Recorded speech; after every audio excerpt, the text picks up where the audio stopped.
Thanks, everyone. Calling this Board of Education meeting to order back in open session, Thursday, September 16th, 2021. Item 2.0, announcement and public comment regarding, I'm sorry, we are 4.0, call back to order, Pledge of Allegiance. 4.1, Pledge of Allegiance. Superintendent? Thank you.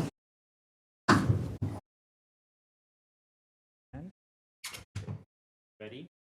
Salute. Pledge allegiance to the flag of the United States of America and to the republic which is one nation under God, indivisible.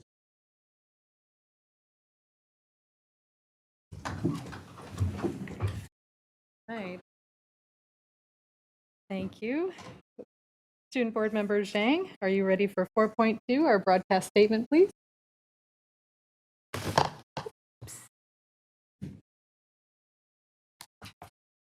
This meeting of the Sacramento City School Board is being recorded in its entirety and will be cablecast on Metro Cable 14, the local government affairs channel on Comcast, Consolidated Communications, and AT&T Uverse.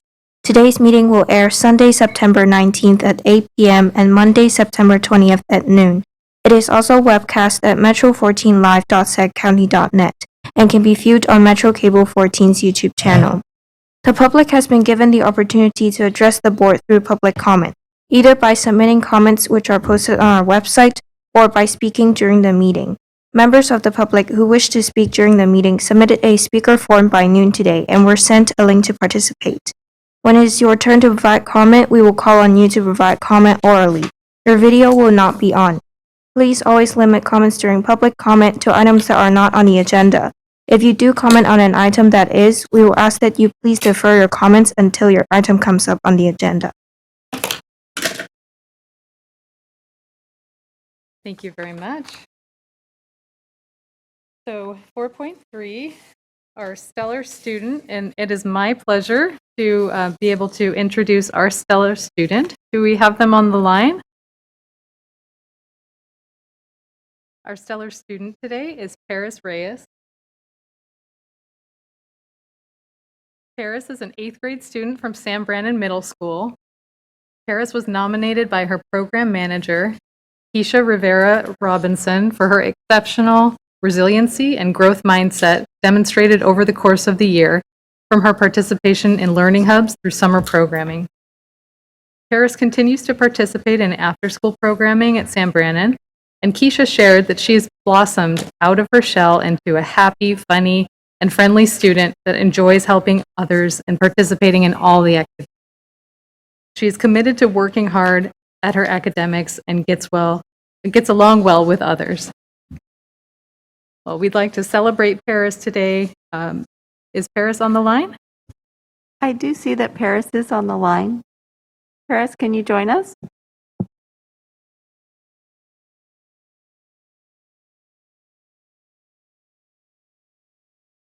Hello, Paris. Hi, this is Keisha. She was having some issues with, they were having issues with their computer.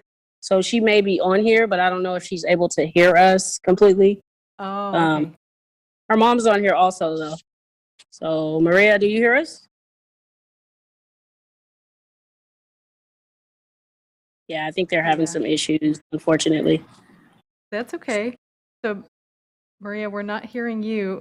Oh, it might be connecting. Let's just give it a moment. Well, why don't I let Keisha, do you want to say a couple words while we're waiting to see if she can connect? Sure. Paris is just a great overall student.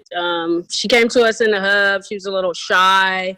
Like, for example, I didn't even know she had braces. Like, outside taking her mask break, she would take her mask break, but she never really talked or laughed or anything like that. And it was further along during the hub where I was like, oh, you have braces? So that's how shy she was. Like, we never even knew that she has braces, but she's a good, helpful kid, who's trying to focus on her grades and doing better, becoming social with other students. And I think the hub helped her a lot.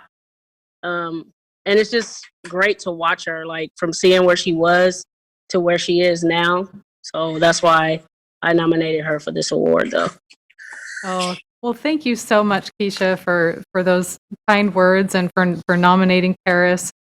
I think it's so wonderful when we can celebrate the growth of our students. That is the thing that means the most to me is, and all of that, that growth is because of what you and every one of our staff and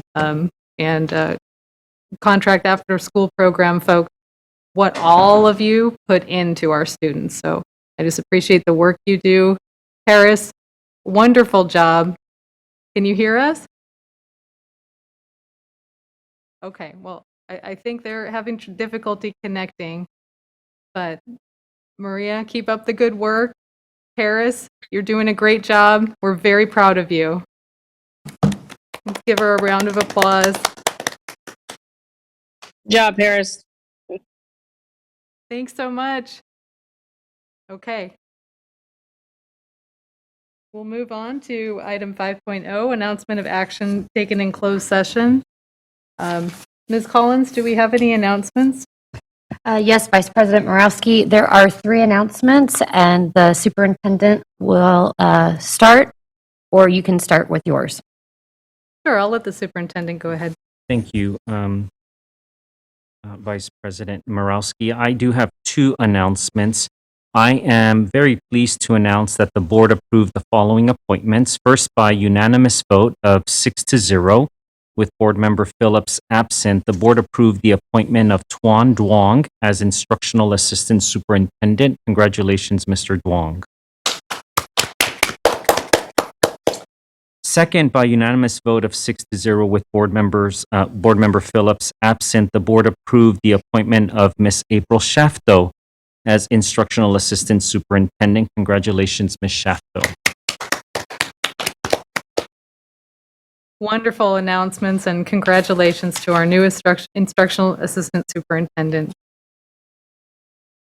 I have one announcement. I want to announce that consistent with the terms of our current superintendent agreement, the board today directed staff to reset the superintendent's salary consistent with the terms of the agreement dated May 4th, 2017, and make any retroactive salary payments due under the agreement to the superintendent regarding a positive evaluation for the 2019-20 school year.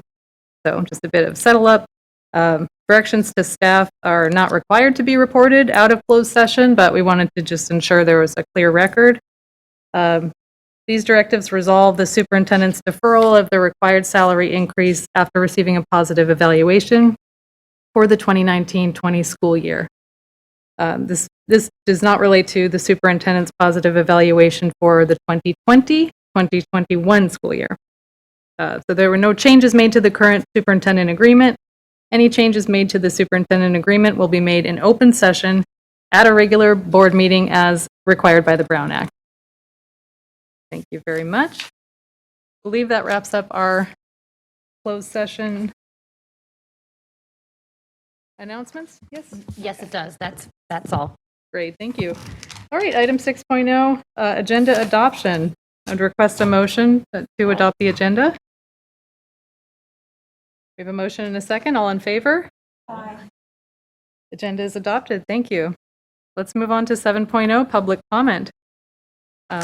Ms. Ann Moretti, how many public comments do we have for 7.0?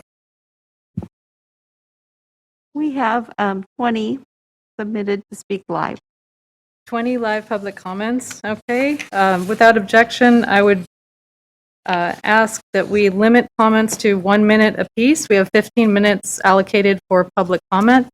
This would take it to 20 minutes, but we would give everyone an opportunity to speak. So with that, Anne, if you can just ensure that our public commenters know that we're doing public comment for 1 minute. Yes, will do. Thank you. Our first public comment is from Beth Hearn. Ms. Hearn, you have 1 minute.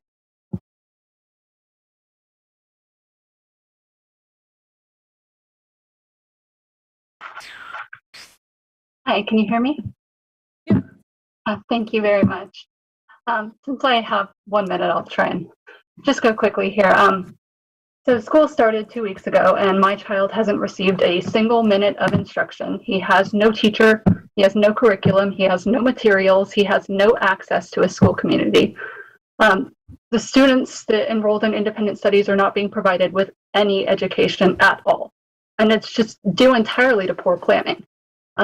We have the technology, we have the capability to provide an online education, and instead we're pushing kids into these independent study programs without any apparent care for their actual access to an education.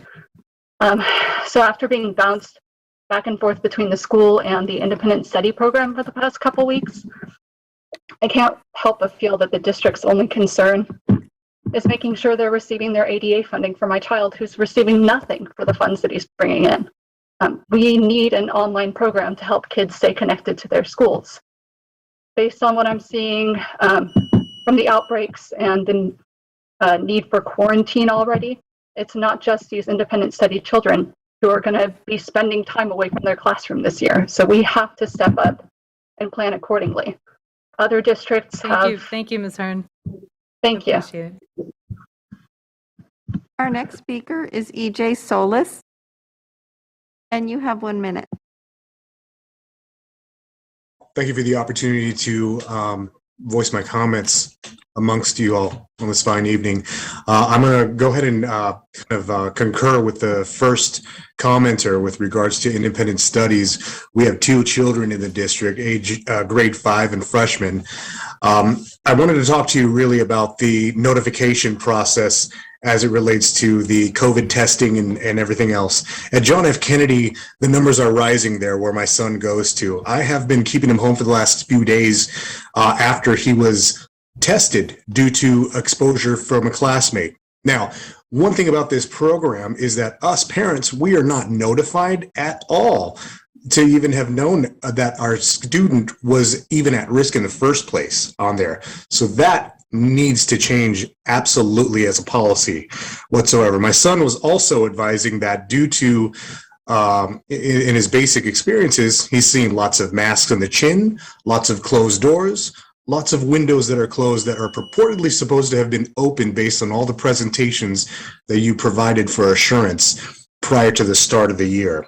We must explore an opportunity for online learning. Thank you very much. Our next speaker is Ellen Yin Wyckoff. Ms. Yin Wyckoff, you have 1 minute. Yes, thank you. Thank you, board members. My name is Ellen Yin Wyckoff. I have a 12-year-old daughter at Cap City. Again, I share the similar concerns like other parents in terms of my daughter has been enrolled, and since school has started on September 2nd, she's only received a total of 2.5 hours of instruction from Cap City. No other assignments, except for today, she got 1 page of work that was equal to 20 minutes of her time. So I'm just very concerned that we are not given what's required by law, an equitable and comparable education, and given the appropriate opportunities. I know Cap City is still getting up fully staffed and running, certainly appreciate this, but it's really important that I feel like my daughter, along with many other students at Cap City, are really being penalized for making this decision to opt into independent study. This is not appropriate, and our kids deserve better. Thank you very much for your time. Thank you very much. Next comment, please. Our next speaker is Erin Goddess.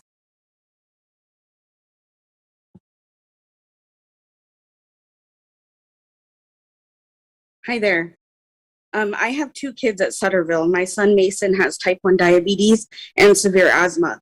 At school, he's contracted several common colds, 4 of which have landed him in the PICU for a week at a time, struggling to breathe, fighting DKA and secondary infections like pneumonia. If you've never held your child down for an IV or watched them struggle to breathe as their chest retracts, consider yourself lucky. Pre-pandemic, his teachers have gone to great efforts to keep him healthy, including frequent cleaning, hand sanitizing, and parents just letting me know if their child had cold symptoms so we could keep him home. His teachers have been nothing short of superheroes, and our entire family has made huge sacrifices.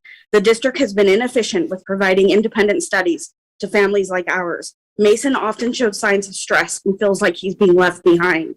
I have to assure him that it's adults that have failed him in this situation and not something he's done. We still don't even know if they can go back to their gate cohorts that they've been a part of. The district plan for notifying parents and contact tracing is not good enough for kids like Mason, disabled children that will suffer greatly. As a family with a disabled child, we're not privileged to just send our kids to school and hope they don't get sick. Please use any funds that were allocated for COVID-19 to increase testing, improve contract tracing, provide teachers with the means to keep our kids safe. Thank you, Even Ms. Gaddis. superhero teachers cannot outrun deadly viruses.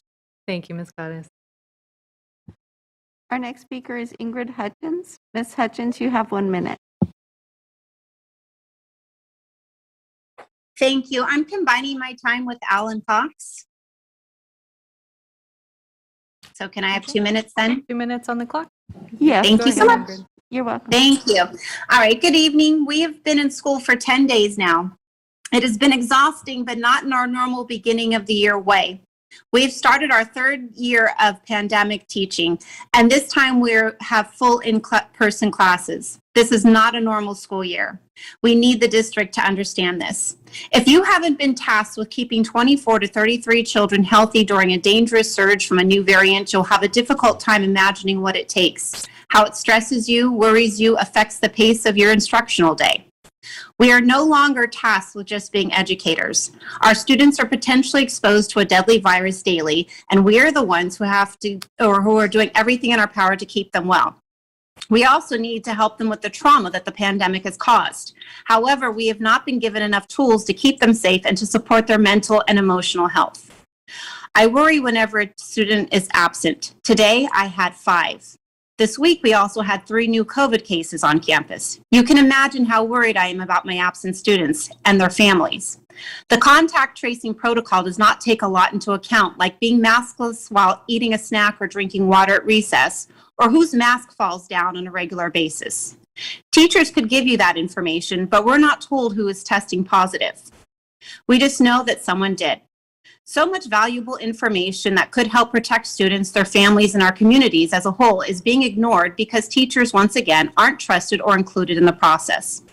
I find it funny that we're regularly kept out of these important matters, even though we're the ones closest to our students and families.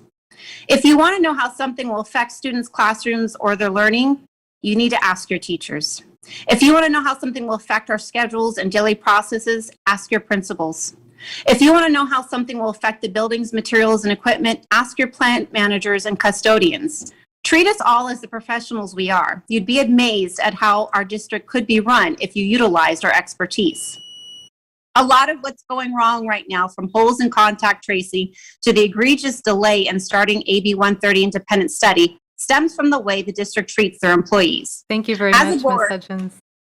Thank you. Thank you.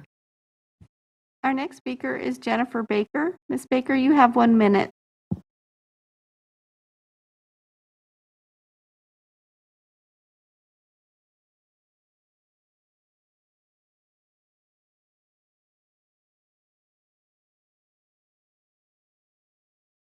Ms. Baker, if you're speaking, you may be on mute. Got it. Sorry. Oh, Thank okay. you. My child has now gone 2.5 weeks without the minimal daily synchronous instruction as mandated by AB 130. No curriculum, no teacher, and no word from the district as to the exact date when I can expect her opportunity to receive her education this year. I'm deeply disappointed with the lack of concern and the level of complicity that I've seen by this board and our district's leadership. I would expect this disinterest and lack of parental concerns from a district in Texas or Florida, but not in my own backyard.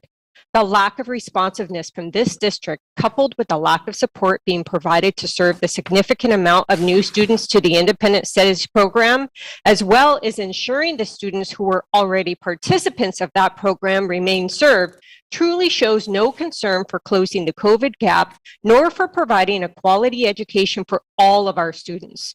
Your continued lack of action through the absence of an agenda item for addressing this, as well as to address the gap being created each week by the lack of instruction, is creating a tide of more engaged and enraged parents. I implore you not to dismiss us or hope we will go away, but to recognize your role in the denial of a public education to our children and to create an accountable and transparent way to address the situation you have created. Thank you, There's Ms. still Baker. time to fix it. Please give me a reason to believe in your leadership again. Thank you for your comment. Our next speaker is Jody Bone. Ms. Bone, you have 1 minute.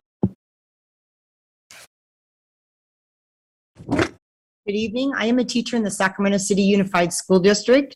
10 days into the opening of most Sacramento City schools, COVID positive test cases are beginning to pop up at most school sites. Office staff, principals, teachers, classified staff, and nurses' aides are working hard to keep students safe and happy at school, in addition to help with quarantine and isolation protocols. As this is a learning process for all, I would like to share from my experience a thought to change the availability of testing at the site care rooms and at the Cerna Center. Testing at the Cerna Center is available from 12 to 3:30 p.m. and at school sites during school hours. A positive test in my classroom was reported to me yesterday at 3:30 p.m. I found a pharmacy open with rapid testing available yesterday evening, for which I paid out of pocket. I did a PCR test at school this morning. I propose having testing available at a few sites throughout the district that remain open into the evening to accommodate staff and students. I also encourage contact tracers to be trained to search an Infinite campus by address as well as by student, as many of our students live in multifamily homes.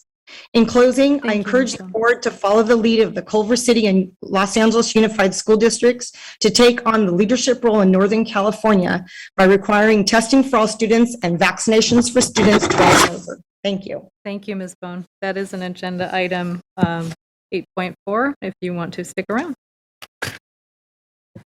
Our next speaker is Justine Hurd. Ms. Hearn, you have 1 minute. Good evening, everyone. My name is Justine Hearn, and I'm a parent in the district.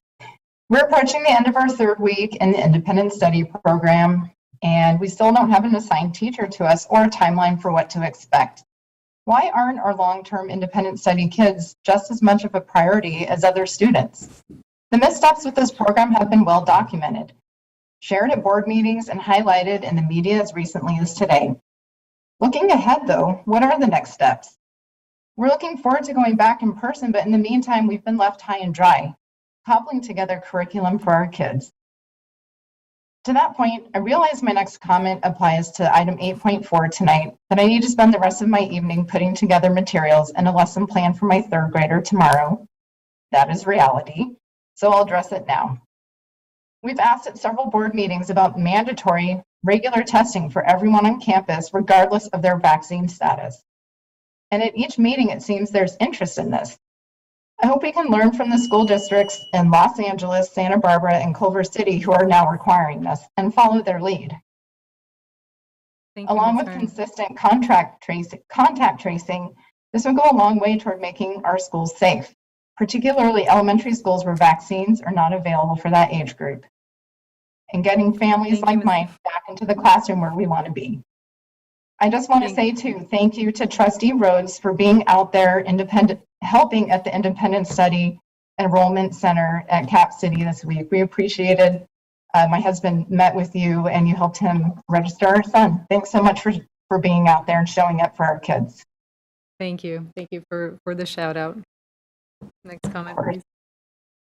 Our next speaker is Lisa Cordos, and you have 1 minute. Hi, can you hear me? Yes. Great. I have a high schooler who is vaccinated and he is on campus. I have to trust all of the processes put in place to keep him as safe as possible. And what I'm noticing that is starting to happen is that quarantine calls are starting. Kids are getting COVID, and regardless of his vaccinated status, he is still going to have to quarantine when the time comes. And statistics show us that it's all coming very soon. We're all going to be affected one way or another. And this is where I get really upset at the independent study program or lack of independent study program. Thank you, Lisa. It's Can you atrocious. please wrap up your comment, please? Yeah, it's atrocious to me that this process has not started, that you've got students, over 1,000 students waiting for instruction and you're being paid for them. Please do your job. Thank you. Our next speaker is Melissa Reynoso. Ms. Reynoso, you have 1 minute.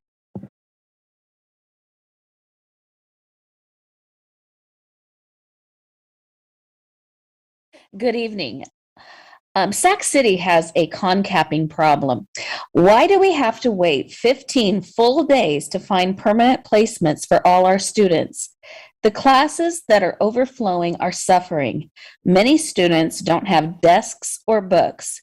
Teachers are ready to dive into content, but are juggling extra students they know will be elsewhere in a week or two. Why are we waiting to place these kids?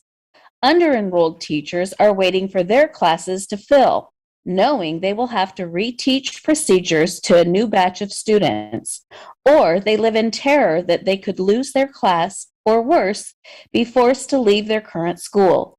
Please devise and implement a better plan. Next week, I dread that SCUSD will be making some poor decisions that will add to the stress, suffering, and inequality. And I'm also anxious that these decisions could affect the physical health of our youngest ones due to the rampant spread of COVID. During leveling, Thank you, Melissa. Please wrap up your comment. I was just going to say that I really wish that the leveling could happen fairly for our kids. Thank you. Our next speaker is Michelle Johnson. Ms. Johnson, you have 1 minute.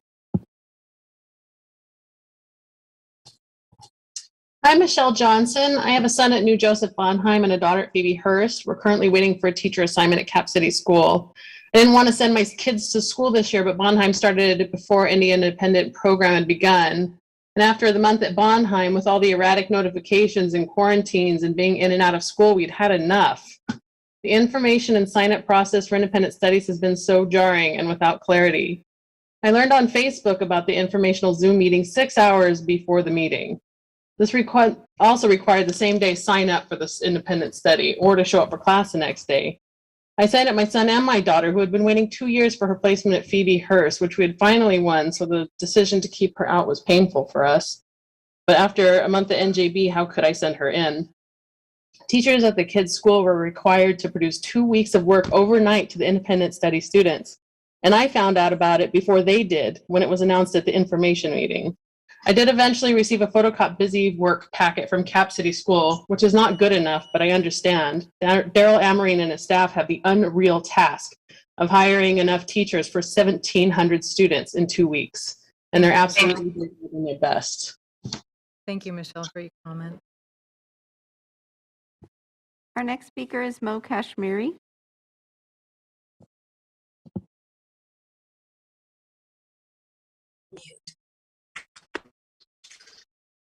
Hello, my name is Allison Law, and I'm speaking in place of Mo Cash. Can you hear me? They can hear me. Hello, we can. It's cutting it in and out a bit. Well, I'll try. I am an office staff at John F. Kennedy High School. Last Thursday, we were told that our office staff had to start contact tracing. We don't contact trace for the current COVID case or the students that are close contacts of the COVID case, which means that we are contact tracing for 30 to 50 students per COVID case. Just within the last 2 days, we had 3 COVID cases, which means that our office staff had to send out over 100 emails just today. We don't have enough time for that. We're struggling. We're not medically trained. We're having to give out medical advice to our students and their families. How many other schools are having to contact trace, and they don't have time to contact the families? Our families are not being contacted to let them know that they had a close contact. Their student had a close contact. Thank you Not so to much. mention, Could you please wrap up your comment? we don't even have a school nurse assigned to our school, and we have over 2,000 students. Thank you. Thank you. Our next speaker is Samantha Benton. Ms. Benton, you have 1 minute to speak.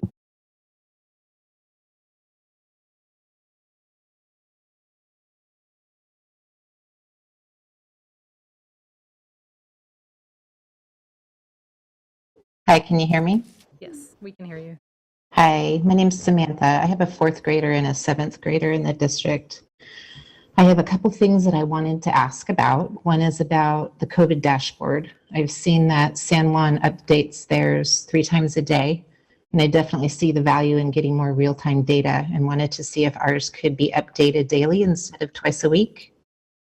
Another question I have is whether we can initiate mandatory testing. I know that that's on the discussion tonight. At least weekly. I'm an ICU nurse in our community, and hospital beds are at capacity. Pediatric beds are very limited. I've seen a huge increase in COVID numbers, and I feel that the stress and disruption of quarantines can be very difficult for families and students. It would really seem to make sense to see if someone is positive for COVID before putting them in a room full of people for hours. Lastly, I feel that our independent study program is not adequate or equitable for students.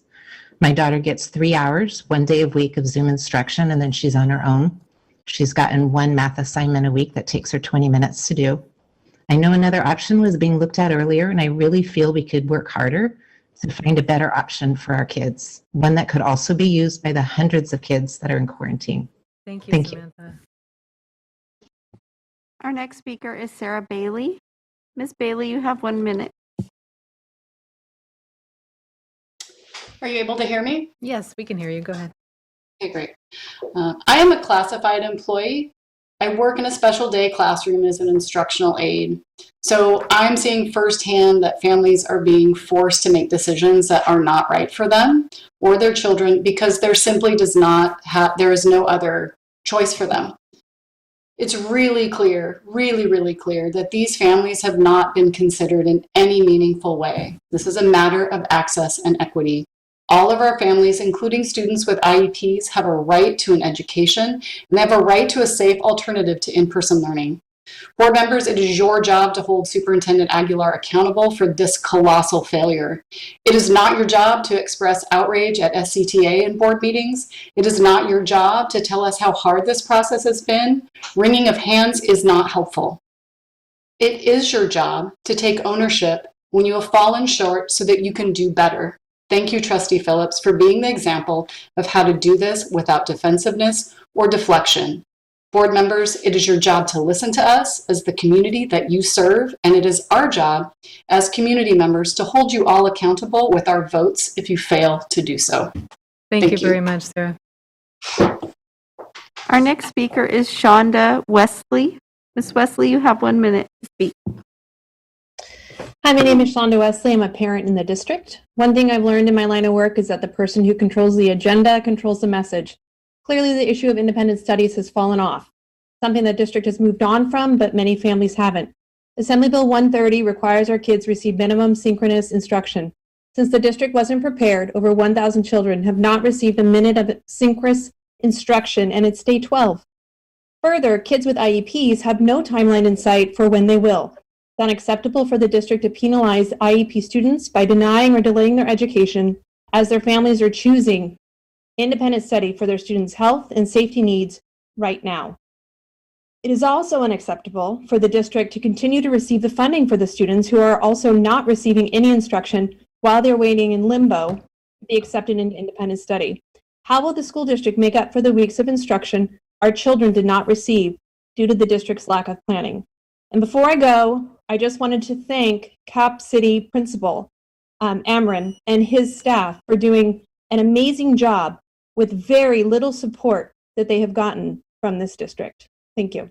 Thank you, Shonda. Our next speaker is Steph Rodriguez.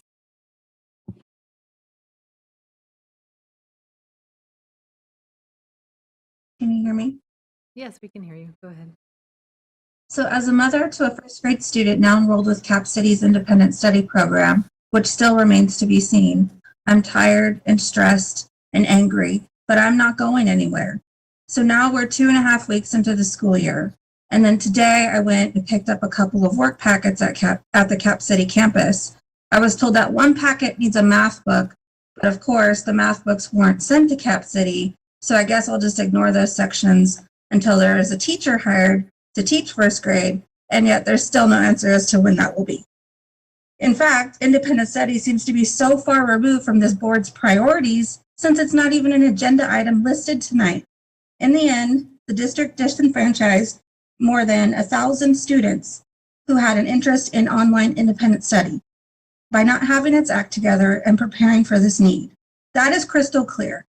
And no amount of head shaking will hide that from the incompetence on display every day. These kids go without a teacher, a real curriculum, and a district that truly values their education. Thank you very much, Steph. Our final speaker that is online is Terrence Gladney. Good evening, everyone. Since I only have a minute, I'll do what far too few in the district are willing to do or have historically done. I want to thank Sam Brannan Middle School, thank Mr. Flores, thank Ms. Keisha for uplifting that student and her greatness. They do so much with so little. They're often forgotten in their own trustee area because they sit on the edge of Area 6 and Area 1, and they aren't connected to the Lamport Core. So I hope that everyone online will listen. If you have questions, if you have a sixth grader or below, go have a conversation with Mr. Flores. I have had so many students or families that have heard all of the false narratives about the school that have talked to Mr. Flores and have enrolled their students there and have had the best time. He is a great principal. He is a great man. He lives in the neighborhood. He uplifts his neighborhood school like I wish more people did and I wish our board did. So thank you, Mr. Flores, and thank you, Sam Brannan. Go Wolves. Thank you, Terrence. Couldn't agree more about Sam Brannan. Thank you so much. Okay, and I believe that wraps up our public comment 7.0.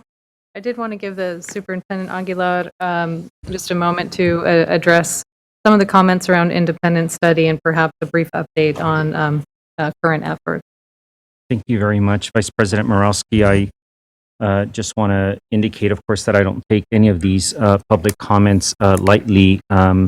These are parents that are describing to us their frustrations and their anger. Certainly, my expectation is that there is not a student that has not received learning packets during the short-term period or the short-term independent study period, and that we will continue to try to make the improvements necessary of the independent study program that we envisioned from the very beginning. That may not be all possible in short order, but as we continue to monitor the independent study program, the staffing needs there, we are going to do everything we can to support our families. I too do want to thank Member Rhodes, who earlier this week in a conversation mentioned that he had been there to support our families as well. We are going to do everything that we can to make sure that we have the necessary support for our students in terms of additional counseling, additional administrative support as well, to try to ease the transition for this program that our parents, of course, and our students deserve. So I certainly will have the expectation that our families at least have access to the learning packet during this short-term independent study period. Thank you very much. Our families deserve just the same education as they can get in our school. So we appreciate that, and we'll look forward to future updates and more very, very hard work on this topic. Moving on to 8.0 special presentation, 8.1 resolution recognition of National Hispanic Heritage Month. Would like to welcome Ms. Olga Sims. Hi, students, could you please turn on your cameras? Good evening, Board President Pritchett, Superintendent Aguilar, and members of the board.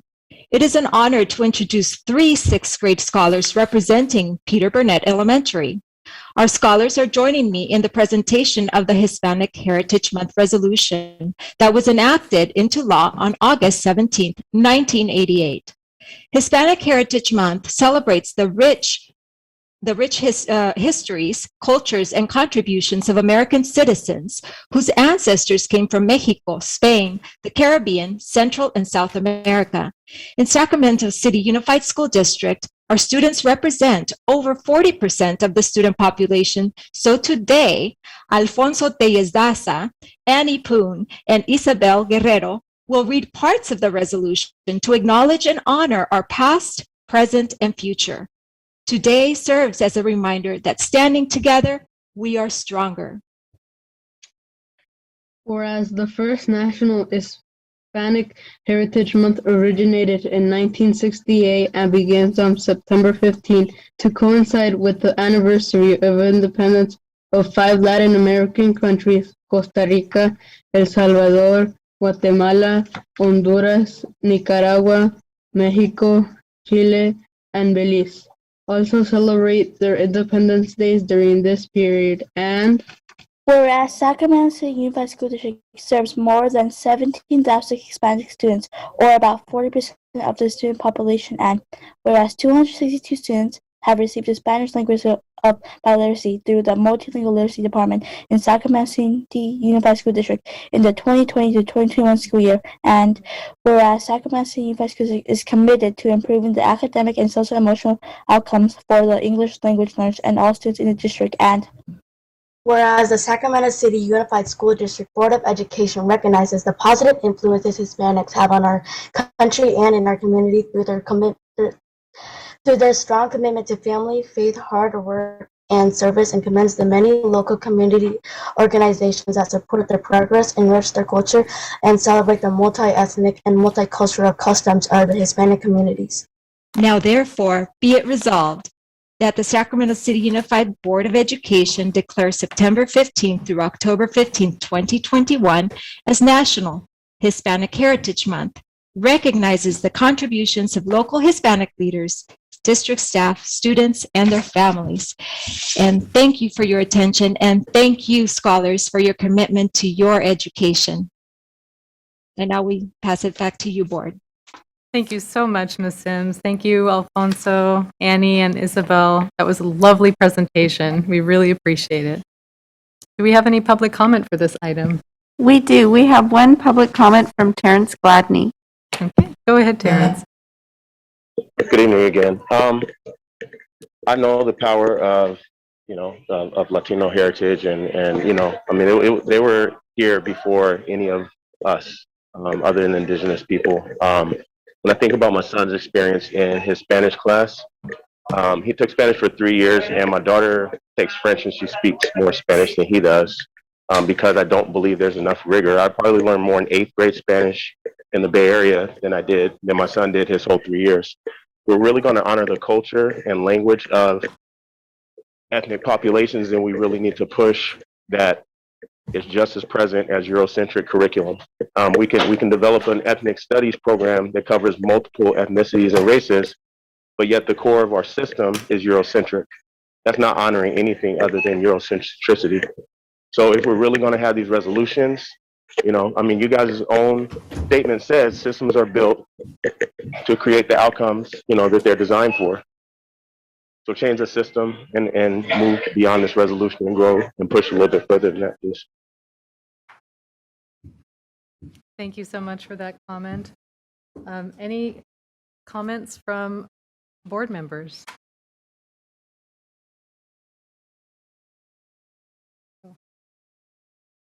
Member Garcia?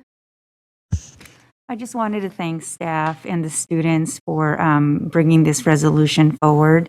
I think it's really important to take a moment and celebrate the heritage and all the contributions of so many of our students here in Sacramento City Unified. So, you know, someone who's of Mexican descent, I just really take this opportunity to just reflect the contributions from my gente, you know. So, so just thank you. I really like that the students came to read. So I just wanted to thank staff and the students for being here. Thank you, Member Garcia. Does anyone else wish to speak on this item? Okay, well, thank you again, Ms. Oh, I'm sorry. I'm sorry. Just looking at the little lights over here. Member Phillips, go right ahead. Sorry about that. I am really excited that we have this resolution. One thing that does concern me, not with the resolution at all, fantastic, is that little part where it's like, when do we throw money at how we make this work? You know what I mean? I understand it's a celebration. It can be a celebration in our hearts, celebration in our minds, but in order to change the system that we are currently working with, it's going to take funding.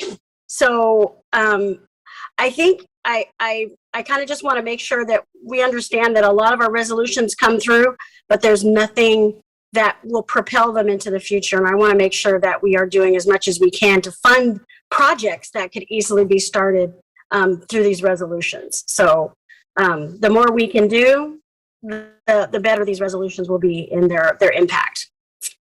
Thank you very much, Member. Oh, thank you very much, Member Phillips. And yes, and just want to echo my fellow board members in supporting kind of accountability through our LCAP and looking at our Latino Hispanic students as a population and ensuring that we do all we can to look for better outcomes for them as well. With that, I will take a motion. Okay, do we need a roll call on this resolution?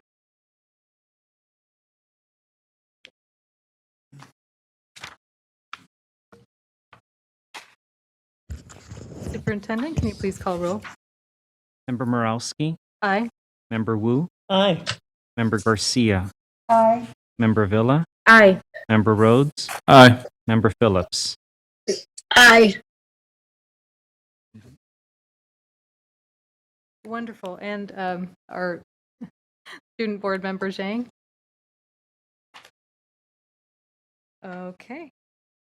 Thank you very much, board members. With that, we'll move on to 8.2, our resolution on college savings account, and welcome Ms. Cristina Espinosa to present that. Take it away. Thank you. Good evening, Superintendent Aguilar, Board Member, President Pritchett's not present today, but and members of the board. My name is Cristina Espinosa, and I serve as the Director of College and Career Readiness. I, along with Member Garcia, would like to bring forward a resolution this evening recognizing September as College Savings Month. So as you know, counselors put forth a tremendous amount of work and effort in each year supporting students and families with the college matriculation process. But as we all know, financing a college education is oftentimes difficult for many of our families. And this is, in many cases, the reason why students do not enroll in college. So for this reason, we have spent a lot of time and energy over the last few years sponsoring FAFSA workshops across all of our sites. We provide one-on-one assistance in the after-school space, in the evenings, on weekends. We've partnered with a variety of college access partners or youth development department to provide additional workshops in the evenings. So all of these efforts have resulted in our district seeing a nearly 27 percentage point growth since 2016. So, you know, when I came on board, we had about 47% FAFSA completion rate. And over the last few years, through the hard work of all of our teams, we grew to about 74% in 2020. That was our last year. Last year, like many districts in the nation, in the state, we saw a pretty big decrease. So we ended the year at about 59% of our students submitting a FAFSA, which is still higher or close to the county rate, but it's still much lower than we would have wanted to see. So although this aligns with the state and national trends, we are not satisfied with that, and we are currently in the process of scheduling FAFSA workshops across all of our school sites and partnering with, again, our college access partners and the California Student Aid Commission and CalSOAP, so that we expand the number of workshops that we're offering to students this year. Fortunately, we're in space again, so we'll be able to provide more one-on-one contacts with those students and supporting them. And we're also expanding the financial literacy workshops in grades 6 through 12 through our CCGI platform. So we're really excited about that this year. And we plan on, talking about the college savings accounts beginning in kinder this year. So we're going to make a concerted effort to expand the communication and get this information in the hands of our younger students and families. So with that said, we believe that the early awareness and education is critical for post-secondary attainment, and Member Garcia is going to help us by reading aloud the resolution and support of the college savings account. Thank you very much. Go ahead, Member Garcia. Thank you. So I won't read the entire resolution, but Christine, I'm just really excited that this resolution is before the board. I know I've been trying to get this, before the board for a few years, but then in between we have COVID, right? So it just kind of put a pause on a few things. So just very briefly, September, this resolution recognizes September as College Savings Month. Is really to bring awareness of about the 529 college savings plans that provide long-term savings or investment accounts to help children and their families save for the future, especially for post-secondary education. We know that the cost of college is high, and it continues to escalate. So these college savings accounts is one way to be able to, address some of the cost that we will see. Whereas the Scholarshare 529 college savings plans, which have served California's official state-sponsored 529 college savings plan since its launch in 1999, has seen more than $11 billion in total plan assets held over 350,000 Scholarshare 529 accounts. Whereas the Scholarshare 529 Scholar Savings Plan has helped students meet their higher educational goals, with over $550 million withdrawn in 2020 for qualified higher education expenses and funds distributed directly to over 1,058 colleges and universities. These college savings accounts are becoming more and more popular.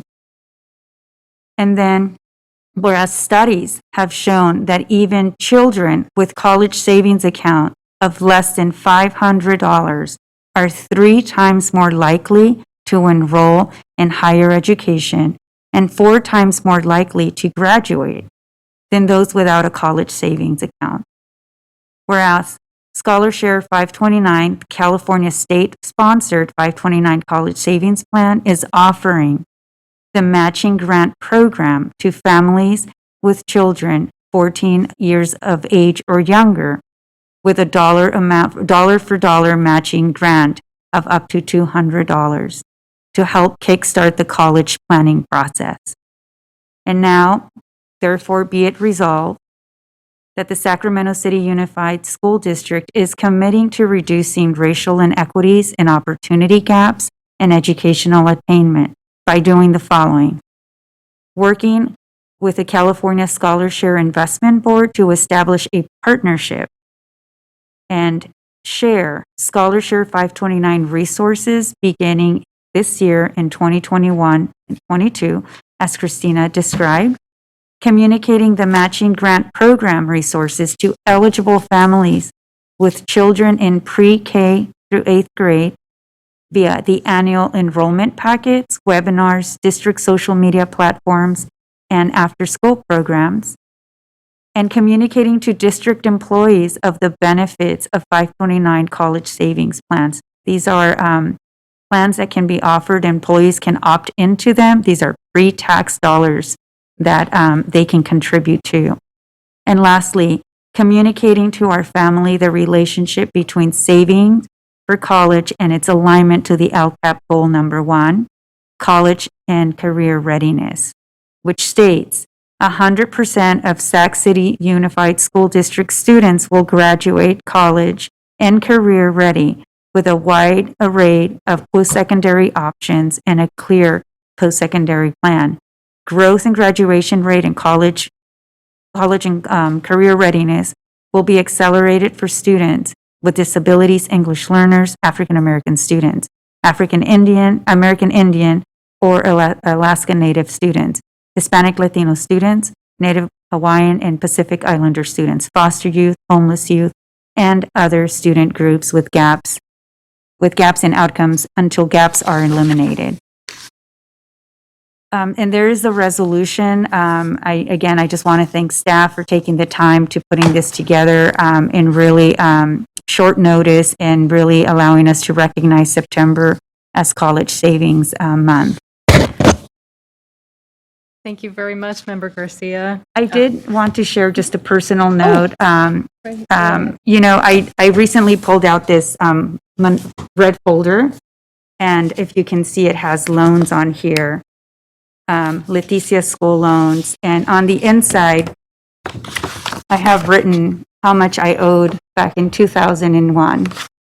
I owed $35,000 just to earn my bachelor's degree. A couple of years later, I got into additional debt, and after I earned my master's degree, I was in debt for $50,000. I knew that as the eldest of 8 and the first one in my family to go to college, loans was the only way that I can attain college.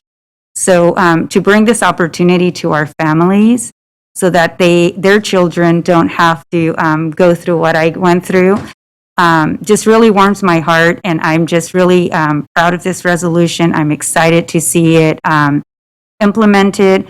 This is really going to lay the infrastructure for what comes next, which means that next year we have the opportunity to really take advantage of this year's big investment in the state budget. The governor and the legislature provide $1.9 billion for this to open, college savings accounts to all current low-income kids in grades 1st to 12th grade. And then that's a seed accounts for $500 million, and for homeless and foster kids, that amount can go up to $1,000. So it's really starting now to really establish the infrastructure so that we can help our families really access these dollars that are so sorely needed. So with that, I just wanted to allow for others to comment and maybe move the resolution when it's appropriate. Okay, we will hold off on board discussion for just a moment and make sure we have any public comment on this item. No, there's no public comment on this item. Okay, well, with that, I will open it up for board discussion. Just want to echo Member Garcia, and what an amazing investment in our youth. A great opportunity, and just incredible to know that even a very small college savings account has such a big impact on college going. It's really about that, creating that culture of college going, so that we want for all of our students to have the opportunity. Recognizing there's many pathways to academic and life success. Any of my fellow board members wish to make a comment on this? Move it. Okay. I have a motion. Oh, I'm sorry. Yes, go ahead, Superintendent Aguilar. Thank you, Vice President Morosky. I just want to echo a bit of what Member Garcia mentioned. We know that while we have increased our FAFSA application rates, that's far too late to be thinking about the importance of figuring out how one is going to pursue post-secondary education and the extent to which your options might be limited in terms of the perceptions you have about debt. And certainly for many of our students and many of our families, that is not fully understood.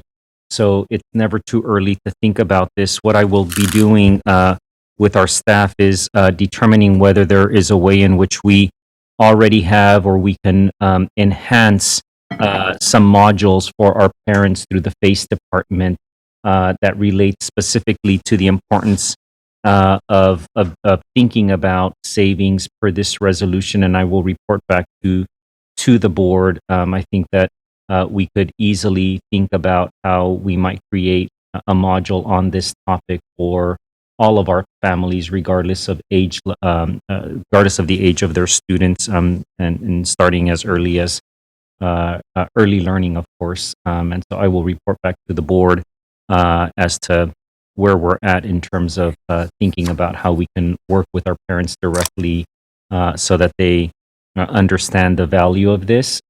We know that we have to be sensitive because this is a community, of course, with where we have a lot of hardships, but nevertheless, we know that these are savings that accrue interest over time and can be used for educational expenses, and that interest does not have any tax liabilities. And so it is of course important to understand those concepts. And for many of our families and community members, those are not opportunities that they have had in the past. And so we've got to do everything we can to find ways to communicate that to them. So I will report back to the board.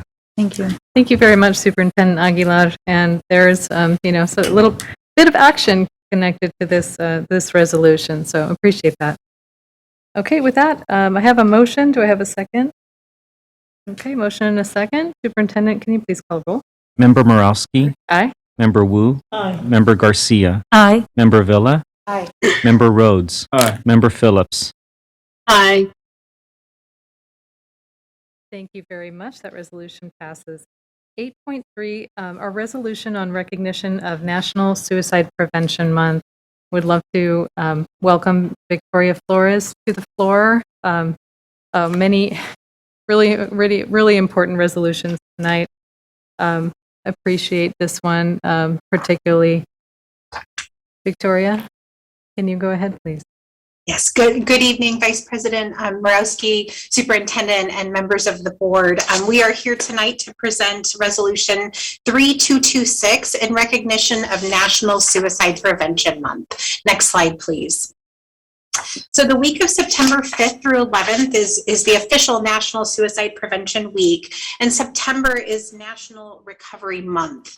And I know I've shared these data with the board before, but suicide continues to be the second leading cause of death in our young people. So this is really a public health crisis. I'm here usually talking to you about COVID, but as a social worker, this has been my life's work around supporting mental health and well-being of our students and our families. And this is one that oftentimes causes discomfort and people don't really want to talk about. We also see locally, here our data really trends with the national trends. So you'll remember that California Healthy Kids data, 1 in 5 of our local students, reports feeling like, the suicide is an option. Or considering suicide, sorry, that's the question. And so that's really distressing. We know the COVID pandemic layered on top of that, typical level of distress and all of the multiple and complex traumas that our communities have faced are likely going to see those numbers go up. And so we're really concerned about that and really want to call that out. So our focus, what we're asking our community and everyone to do is really connect. Say something. If you notice that someone's struggling or doesn't seem okay or isn't coming to school, or even if this is a colleague, just say something. How are you doing? Are you okay? Listen without shame or blame for the person who's sharing their feelings and for yourself. I will say, as a parent of 2 teenage girls, that's really hard. but we just have to be there and listen. Then focus on safety, trying to make sure that that individual is safe in that moment, and then connect to help. We've done a number of things this past school year and moving forward. The virtual calming room, we've launched the Grace app, which is a really student-focused app, and we encourage everyone to go and download that app and view those resources. And we also are continuing to place mental health staff out at all of our school sites using some of that CARES funding. So we ask the board to approve this resolution in support of suicide prevention tonight. Thank you. Thank you very much, Ms. Flores. Do we have any public comment on this resolution? No, there's no public comment on this item. Okay, thank you. Any board discussion? Well, before I take a motion, I will just say I really, truly appreciate you bringing this resolution forward. Suicide prevention awareness is something we all have to strive for.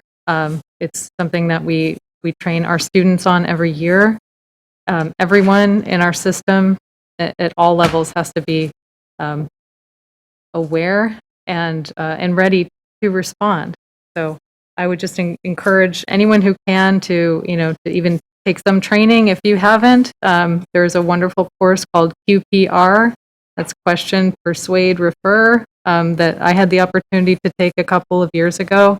And the most powerful takeaway for me from that was that it's better to talk about it. Sweeping it under the rug is the wrong thing to do. So there's a lot of misconceptions about talking about suicide. So to me, that was the most important takeaway. So you can help someone, and sometimes that can be all the help they need. You never know when you can save a life. So I really appreciate this resolution. We'll take a motion at this point. Okay, student preferential vote. Aye. Superintendent. Member Morowski. Aye. Member Wu. Aye. Member Garcia. Aye. Member Villa. Aye. Member Rhodes. Aye. Member Phillips. Aye. Okay, thank you, board members. That measure passes. I do want to go back and recognize that I missed the student preferential vote for 8.2, our resolution on college savings account. So just want to give our student board member an opportunity to register a vote on that item. Thank you. Thank you, and sorry about that. I'm, getting used to the role. So, okay, with that, we'll go to 8.4, COVID-19 vaccinations and testing, and we'll just welcome Ms. Flores back to the floor. Thank you. Thank you so much. So yes, we are here tonight to provide some updates on vaccination and testing. And we're here tonight with a team of district staff to share information on vaccination and testing. And I do just want to say that this team really represents a really large multidisciplinary team that's worked across our district to really bring our unique perspective and expertise for all of the areas that these considerations impact. And we're really excited to have here tonight Dr. Olivia Casirier, who serves as our Sacramento County Public Health Officer. Next slide, please. So we start, grounding ourselves in, our core value and our guiding principle. And really tonight, I want to focus on our guiding principle that says, all students are given an equal opportunity to graduate with the greatest number of post-secondary choices from the widest array of options. And really what we're focusing on this year is our students returning to a full school day every single day this week. We're so excited to have them back on our campuses. And so as we take all this information in tonight, we listen and we learn. We really want to keep our students at the center. We always do. But we also want to take into consideration our school communities that we serve and how we keep them safe, as well as our responsibility to our larger community. So I invite us all to kind of ground ourselves in that. And so next slide, please. I am really honored and proud to have Dr. Kassiria here, our Sacramento County Public Health Officer. So she's going to frame the context of COVID in our community right now. So thank you so much, Dr. Kassiria. Next slide, please. Good evening, everyone, and thank you for having me. So just to talk a little bit about where we're at, over 144,000 cases of COVID-19 now registered in Sacramento County.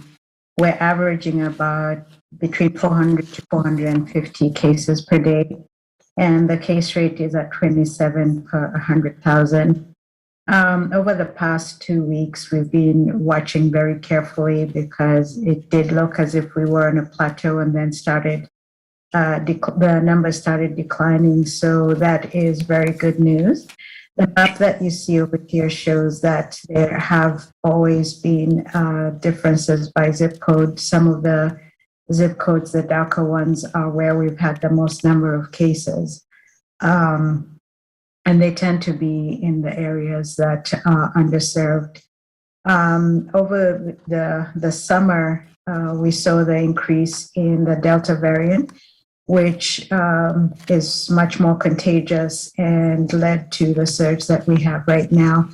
I think one of the bright points through all of this, especially with having started the vaccinations, is that during this surge, we did not really see a large increase in outbreaks in the long-term care facilities, because those long-term care facilities were the first ones that got the vaccine, and their vaccination rates were pretty high in the 80s and 90s, and so that really helped to protect. Let's go to the next slide.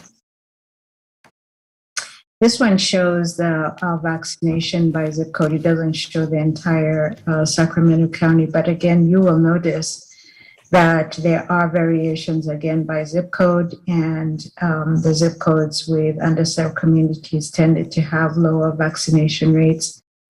As I mentioned, apart from what we were able to achieve with the long-term care facilities, the picture in the community at large wasn't quite as good. We were able to, some zip codes actually, the vaccination rates were as high as 90, but then we still have some zip codes with vaccination rates below 30. When you look by age, it actually keeps reducing by age. So the people over the age of 65 have the highest vaccination rates. And when you look at school-age children, 12 to 17 or 18, that are now eligible for vaccination, we have not done very well. I think the vaccinations are in the 30s for that age group. So we still have a lot of work that we need to do in order to increase vaccinations. Next slide. Is that the last one? Oh, okay. So what we have seen is definitely the vaccines are effective. Hopefully you are all able to get to our dashboard, and we do have a tab on there for vaccines, and you can see how many vaccines total that have been administered in Sacramento County. We also recently added a chart that shows the vaccine status for the cases that we have. And it shows very clearly that for individuals that are not vaccinated, they have a much higher risk of getting infected. They're much higher risk of being hospitalized, and much higher risk of death as well. So that's one reason why it's still so important for us to continue to push with the vaccinations, because we know that that's our best way of getting out of this surge and out of this pandemic as well. I think that's the last slide that you have for me. So I'll turn it over back to. Thank you. Dr. Kassiria, I just wanted to, again, thank you. I know that you're limited on time. Normally, we go through the presentations, as you know, Vice President Morawski, but in this case, I've asked if we could maybe take any comments or questions based on the information that Dr. Kasiriye provided to us. Of course, I do want to just acknowledge and thank Dr. Kasiriye. She was in another meeting this afternoon with us as well, and I know that her time is very limited and stretched. So if there are any questions, I think it might be a good idea to ask or comment during our time with her right now. Wonderful. Is that okay with you, Dr. Kasiriye? Yes, absolutely. Okay, very good. Let me kick it off, and then I'll ask my fellow board members if they have questions. I'm really excited to be talking about this issue. Vaccinations and testing are, two of the key measures in our toolbox to keep us all safe. And just before we get into it, just really again want to appreciate you and your work and your leadership in this community around COVID-19. This is not easy work, not for the faint of heart, and just we really appreciate every day, every night you've spent working for us. So with that, I would just ask, as we're going to be considering, issues around vaccination, I really want to make sure we ask you as kind of the public health officer, medical professional in our community, whether we should have any concerns around the safety or efficacy of these vaccines for our students. Again, on our dashboard, you'll see that we have been able to vaccinate and administer multiple doses in the millions, and very successfully. And we've also shown that the vaccine is able to, is very protective, is effective, and it is safe as well. I know that there's been some concerns because it's still under the emergency use authorization, but recently the Pfizer was approved for individuals over the age of 18. That has full approval. We're still waiting. I know that there's still a lot of data that is being reviewed by CDC and FDA for the full approval for ages 12 and up. And then also, as you see on this slide, they're still waiting for authorization for students 5 and up. Okay, thank you. But as far as we know, based on the data that has come in and the millions of children that have been vaccinated so far, the safety and efficacy looks very positive. Is that right? Okay. Yes, that's correct. Okay, well, thank you. Thank you very much. I want to open it up to my fellow board members for any questions. Member Garcia, and I just want to remind board members, because we are, back at the dais again. If you if you'd like, you can press your little button to let me know that you want to speak. Thank you. Go ahead, Member Garcia. Thank you. So thank you so much, Dr. Kasiri, for all the work that you've done and continue to do.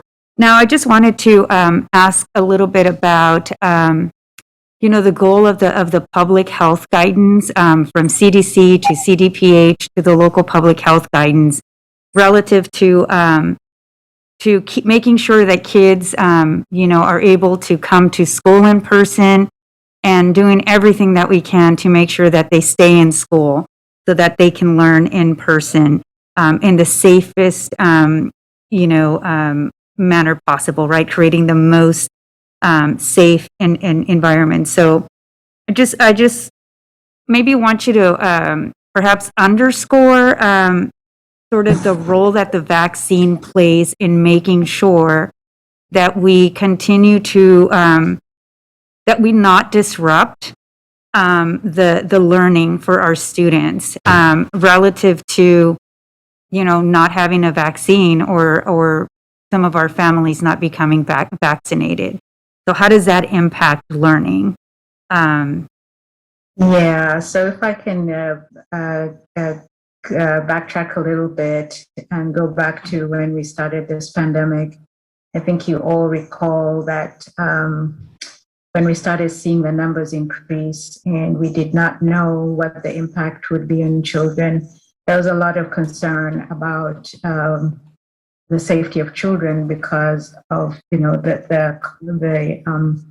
environment that they're in. It's a congregate setting. There's a lot of interaction between different children.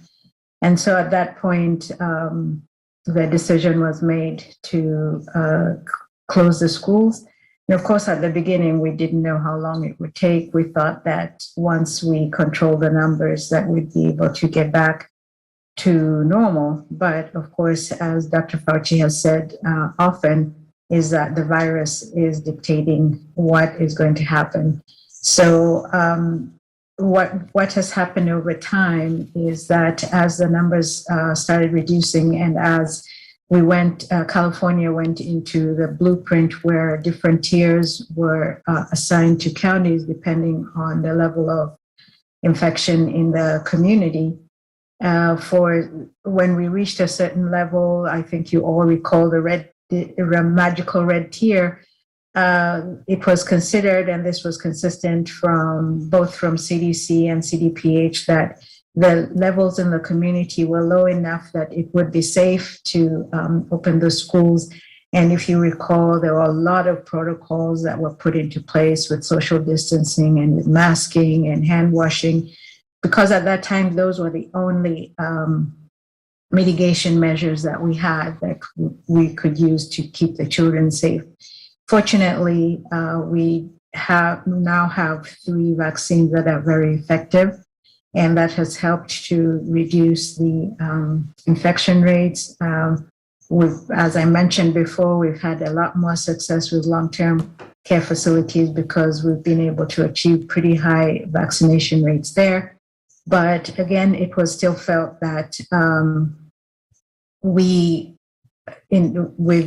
using the masking and also continuing to encourage vaccination, that we could open the schools, and that's where we're at right now.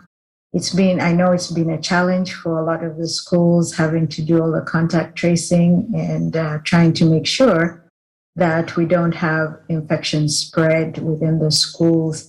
What we have seen is that for many of the outbreaks that we've been involved in, is that oftentimes it's more likely that the spread is actually occurring within the community, and then the children get to the school and because of exposure outside, they test positive.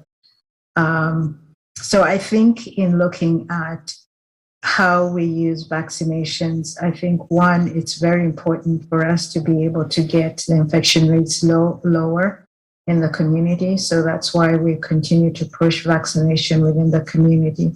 But also because we know that the vaccines are effective, is being able to offer them to the children that are eligible for vaccinations right now. And those are important measures that we're able to take that will ensure that the school environment is safe. Thank you so much. Okay. Any other questions from my fellow board members for Dr. Couturier? Okay, I did just want to follow up and ask, being that you have kind of a bird's eye view of the county level, and I know you've done some work with our district on vaccinations and testing. So I just wanted to maybe if you could help us put in perspective of the infrastructure that Sac City has built for testing and vaccination as it compares to maybe other districts or districts throughout the state, that as you're aware.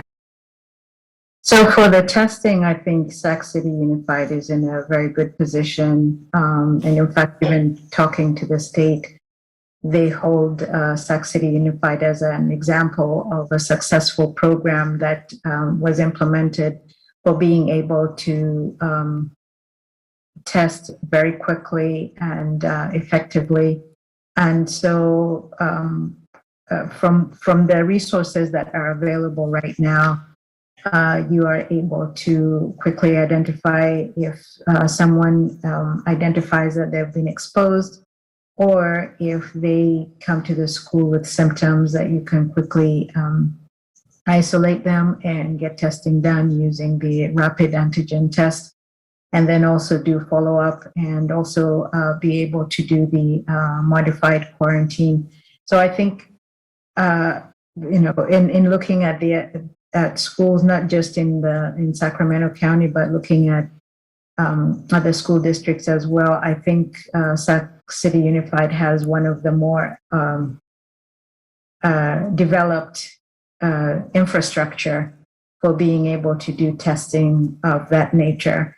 I think one of the points that you're going to discuss today is being able to expand that, especially after the experience we've had with New Joseph Bonheim and being able to implement weekly testing. And that has helped to give us the confidence to be able to keep the school open, is being able to have the same thing for all of the schools.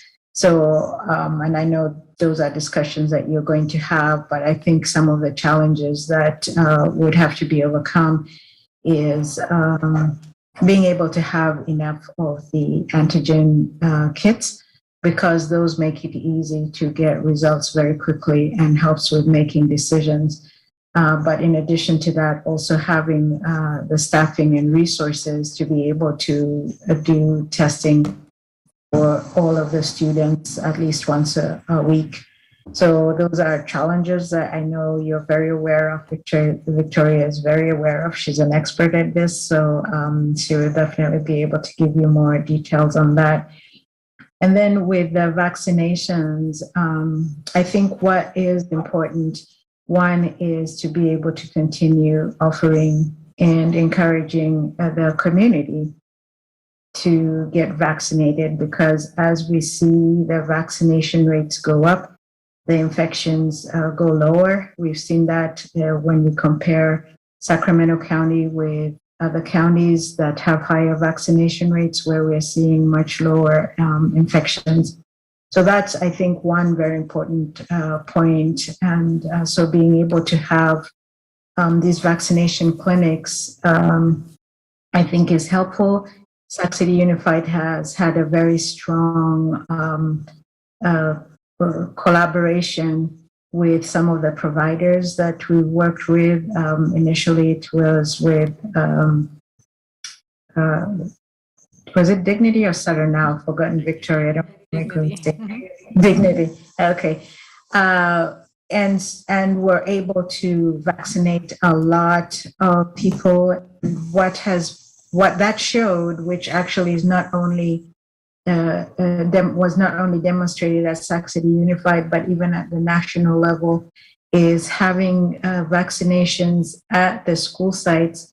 Actually, you're able to get more of the family members vaccinated that way, because the school is a place that they're accustomed to coming to for services. They have a lot of trust. And so it is easier to be able to get them to get the vaccinations at that point. And then I think, of course, with looking at the vaccinations for those 12 and up that are eligible for it right now. And so being able to see how you would be able to do that right now.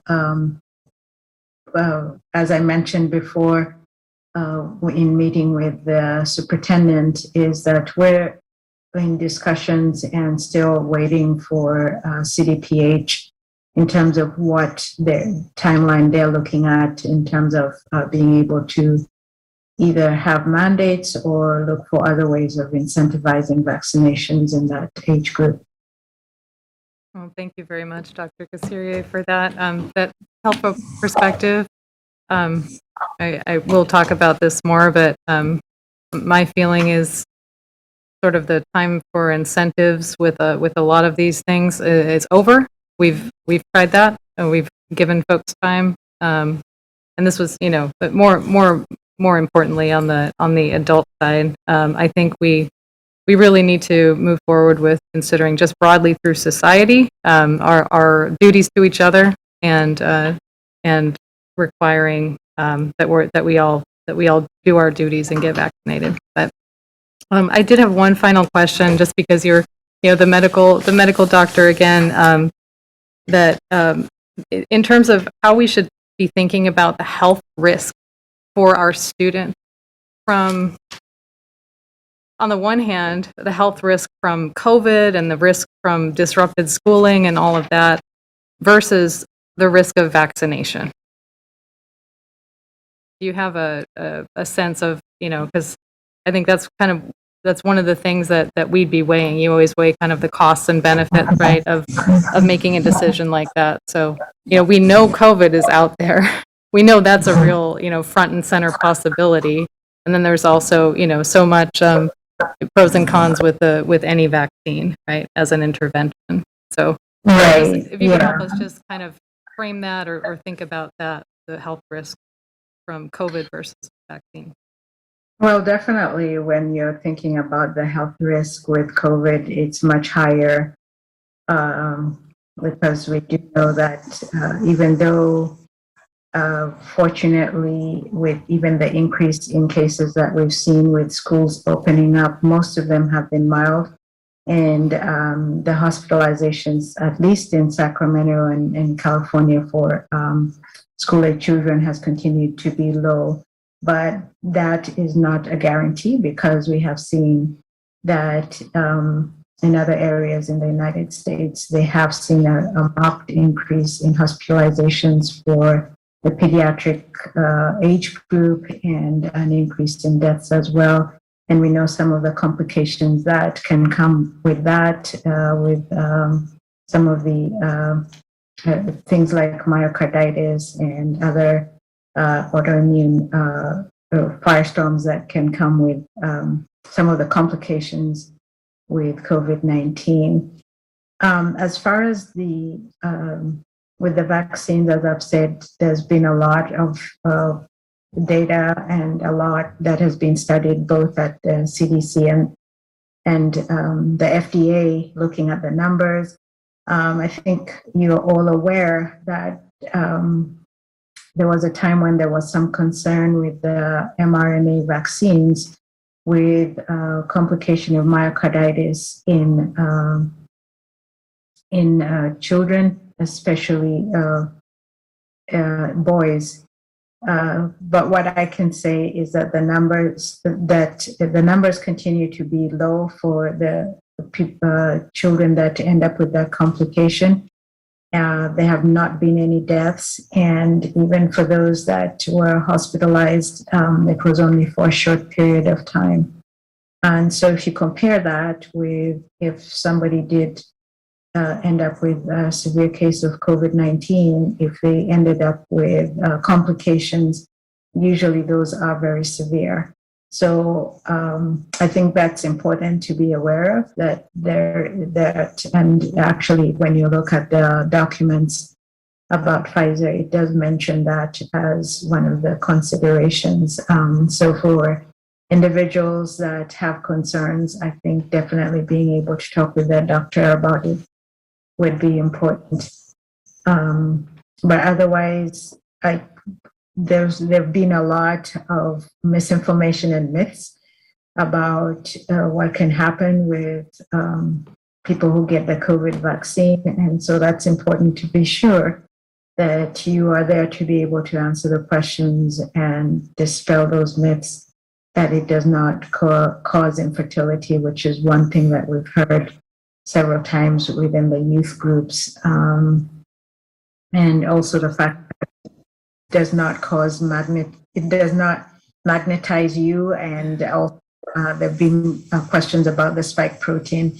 And to know that the data that we have is that the spike protein does not travel all over the body. It just stays mainly at the site, and then maybe at the lymph nodes, the site of the injection. And also, again, to understand how these vaccines work, because I think there's been some questions about how exactly they work. And it's important for people to understand that what the vaccine does is teach your body to recognize the COVID virus without actually having the infection, so that if you do get infected after you're fully vaccinated, that your body can quickly mount an antibody response and get rid of the virus before it multiplies and overwhelms the system. Wonderful. Well, it's always such a pleasure to have you join us. I always learn so much from you every time that you've joined us for our board meeting. So really appreciate your time and all the information of helping us understand, how to weigh the pros and cons of the choices ahead of us. We know there are no perfect choices. We're making the best of the the bad choices that we have in some sense, but really appreciate your partnership all the way through this pandemic. So, thank you very much. You're welcome. And Victoria, if you do need me at some point, I'll still have my phone, so I can log off, but I can quickly log back on if you need me to answer any other questions. We really appreciate it. Thank you, Dr. Kasiri. Thank you. Thank you. Thank you, Dr. Kasirier. And I just have to say, she and her team have been fabulous. They're incredibly responsive, and they are small but mighty, and we're so grateful for you. So have a lovely evening. Thank you. Thank you. All right, so keeping our students' safety, our school communities, our employees, our whole community really at heart tonight, we are going to talk about providing some of the highest levels of safety that we can while still managing the realities of this COVID pandemic and all that Dr. Kasirier laid out for us tonight. So we've created these 3 pathways or considerations for our board and our community tonight, and we will take you through each one of them. We'll start with our status quo, what we're doing already, what we can continue to do. We've got a pathway number 2 that we want to spend some time talking about that looks at requiring vaccination or weekly testing for staff and students. And then pathway 3 really focusing on requiring vaccination for staff and students. So we'll take you through the details of each one tonight. So next slide, please. So we'll start with the status quo and what we're doing right now. Next slide, please. So right now we're focusing on implementing the public health order for all education staff that either they're fully vaccinated or weekly tested. We've already created a way for staff to submit their vaccination status or their weekly testing that they're going to do. And so part of what we'll have to do in this process is follow up with all of those staff who don't submit their weekly test results. So that'll be some additional load that we'll have. Right now, those students are only voluntarily tested or vaccinated. We continue to encourage, promote, provide, COVID testing right there, vaccination clinics right there at your school campus or here at the CERNA office, but it is a voluntary option right now. And so part of what we're facing right now is this continuing to manage COVID cases. We've had pretty high volumes of cases to contact trace. All of our surrounding districts warned us. They've opened before us and they said this first month is really hard. And we are in it, as we heard some of that public comment tonight. And then we continue to have to implement all of these various complex quarantine options depending on who's vaccinated and who's signed up for testing and where those exposures happened. Next slide. So let me show you a little bit of this. You've seen these decision trees before. This is from our team at Sac County Public Health. So when we get to decision tree number 2, where we're looking at a school exposure, you can see very quickly, was the person a close contact? Yes. Were they vaccinated? Yes. We get to kind of stop there as long as they're asymptomatic, they're not sick. And so it's really, really easy to do this when someone's vaccinated. Conversely, let's say that child's not vaccine eligible yet, right? We've got someone under 12, then we can go down and say, Are they registered to test? Do we have that consent? Then we can implement that modified quarantine. Again, that makes it much easier for us. Over on decision tree number 3, where we're talking about community exposures, again, you can see that vaccination allows you to come back to school or work immediately as long as you remain symptom-free. That's always the caveat for all of us. So you can see that vaccine and testing really play a significant part in simplifying this process. And Dr. Kasiri had even commented on that as well. Next slide, please. So our current reality as we continue to deal with exposures and positive cases, mostly coming from the community onto campus, we do our best to keep as many cases as we can away. One of the things I want to focus, this is our COVID dashboard, and I want to remind our community that this is only reporting positive cases that were physically present on our campuses or our work sites during the infectious period. So this does not necessarily represent all of the cases that we're managing in contact tracing, but the ones that represent, some level of risk to our community. And I'll point out that 214 total cases, that's the total. And out of 214, 81 of those cases are actively home on isolation. So that's how you read that. You subtract, basically, don't add. And we've made some improvements to this. This was updated just this morning. We've added that mapping feature, and we're really encouraging our site leaders or our parents or different organizations to really share this information regularly, especially, I will say, as cases are happening on our campuses, to also really reinforce the importance of all of our mitigation measures, including promoting vaccination when eligible and testing. Next slide, please. So we are continuing to go through our vaccination verification for employees. So the public health order came out in August of 2021. All employees have a choice. They either have to be fully vaccinated or weekly COVID test. And the district has until October 15th to comply with this public health order. So as of September 15th, Jay Elmquist, I just want to give him a shout out in our IT department, has really been leading this effort. He provided this data for us here tonight. 75% of our employees have returned their survey, which is a really high rate. And of those 75%, 89 are fully vaccinated. So that's really heartening to see. 7% are not vaccinated and 4% declined to state. So roughly, I think it's 36-ish% we're looking at will need to do that weekly COVID testing for now. However, they can continue to turn in their vaccine records at any time. And as they get that notification to do their weekly COVID testing, it also includes a piece about vaccination. So we're really hoping, that we'll get more of those vaccine records back to us. Next slide, please. You also, have heard a lot about COVID testing. We did, pre-entry testing in August, and we thought 6,000 was a great number. Just this morning, I pulled our testing results from September 1st through today, the 16th, and we've actually done 13,251 COVID tests in basically the last 2 weeks.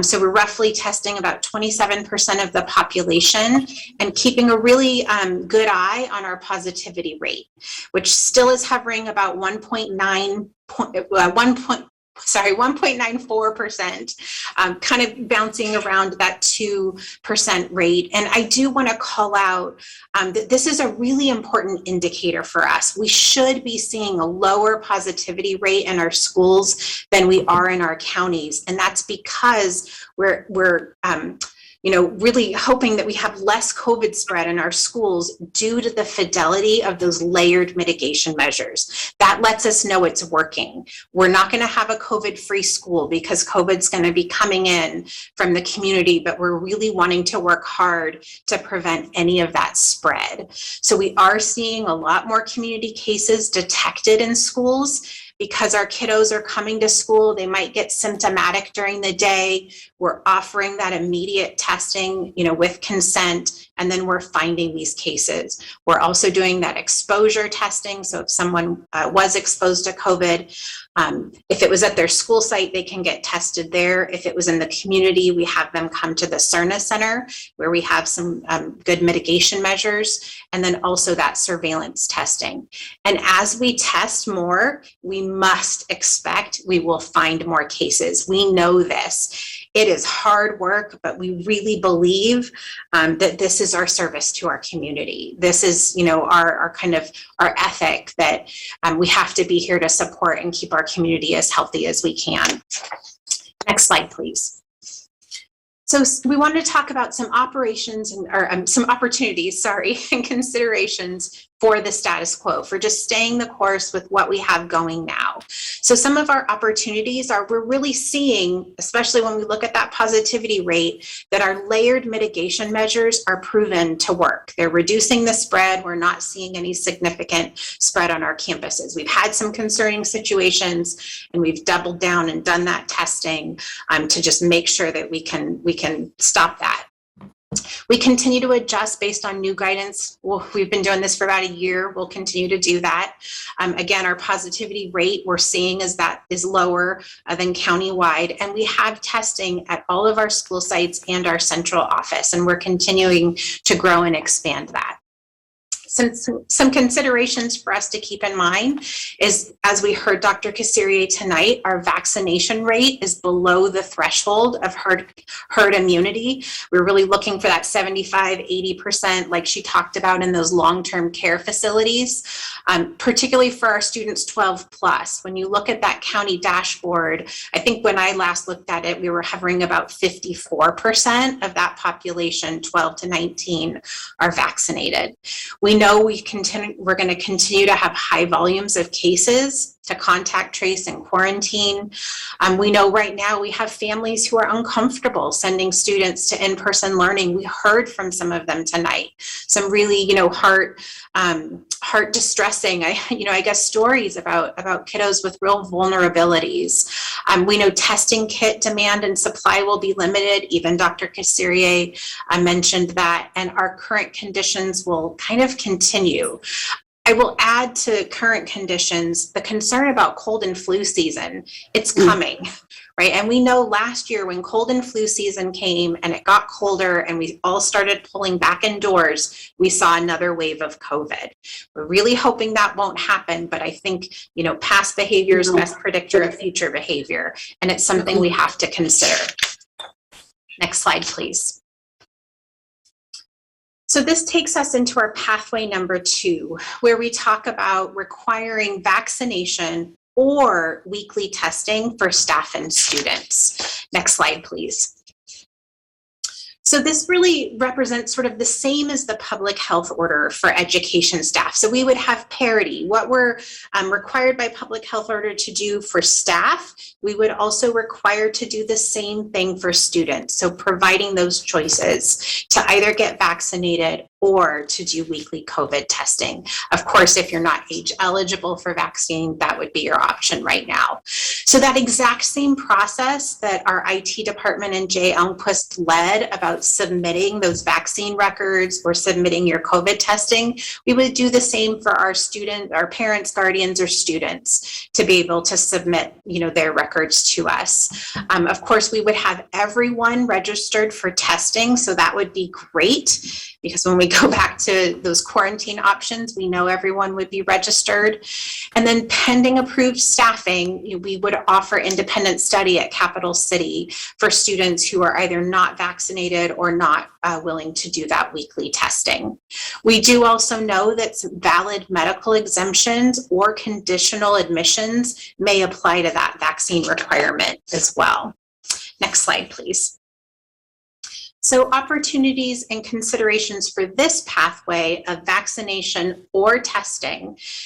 We know that vaccine and routine testing are proven methods for slowing the spread. Dr. Kassirier spoke to that really, really beautifully tonight. This actually might encourage some of our staff, our students, or our family to get vaccinated. We know we've had people who are hesitant or not quite ready or sure, and this might help that. We do know when you think back to those decision trees of quarantine, this is going to make things a lot easier for us. The ability and ease to implement either the modified quarantine or that vaccine exemption, particularly if all those vaccination records are documented in our system, we can look it up like that and clear a student or a staff member immediately. It also provides parity, that same option as a public health order for staff as we are doing with our students. We do have some pretty significant considerations though, and actually Dr. Hedegaard from our special education, who serves as our assistant superintendent of special education, is actually going to take you through some of those considerations for special education. We know that there's going to be an impact to the independent study program. We heard from Dr. Kassirier that testing kit demand and supply may be limited. We saw that with vaccine this year, so we just need to be able to be ready and predict that might happen again. And then our Chief Business Officer, Rose Ramos, is going to speak with you about, families that might disenroll and the impact to our budget. So with that, we'll go to next slide, and I'm going to turn it over to Dr. Hedegaard. And Dr. Hedegaard, if I can just interject very quickly and just say to the board that these really are considerations for us. I don't want anyone to feel that we are suggesting anything other than the fact that these are items that we need to consider as part of this discussion. And so as we provide that information, please feel free to ask any questions. Some of this just requires us to do some additional follow-up as we think about, again, these as truly what they are. They're considerations that we have to keep in mind as we discuss this item. Thank you, Superintendent, and thank you, Victoria, for your leadership and collaboration in this area. And so just as Superintendent highlighted, while this is an area of consideration, we want to recognize this evening that it is a priority of the district that, of course, all students with IEPs shall have access to their services and support that they require in a safe learning environment. Further, Sac City Unified acknowledges we have an administrative regulation which highlights that while the district will promote that all students shall be fully immunized in accordance with health and safety code, we also will continue to implement students' IEPs and shall not prohibit students from accessing their special education supports and services in those safe environments. So in regards to tonight's discussion, again, the district, we're acknowledging that per California Education Code, students with an IEP may not be placed or participate in independent study unless the student's IEP team specifically provides for that participation, requiring the team to meet, hold a meeting, review the information and student data to determine that the student can independently access their curriculum, the special education services that were agreed to in the last signed IEP can be accessed, and the student can make adequate progress on their IEP goals in that independent study program. So as a result of all of this, and again, highlighting what Superintendent said in which these are a consideration, we will continue to research the challenges and opportunities that are related to considering vaccinations for all students and the implications of accessing alternative educational options for students within IEP. I believe I'm turning it over next to our Chief Business Official, Ms. Rose Ramos. Next slide, please. Thank you, Dr. Hedegaard. Very quickly, I'm going to share some scenarios with you all, assuming that, there is a consequence that results from vaccinations in terms of families maybe disenrolling. And we just put together some rough calculations looking at, say a loss of 100 students. Of course, that's been translated to ADA calculations. And then we said, okay, what about 500? What about 1,000?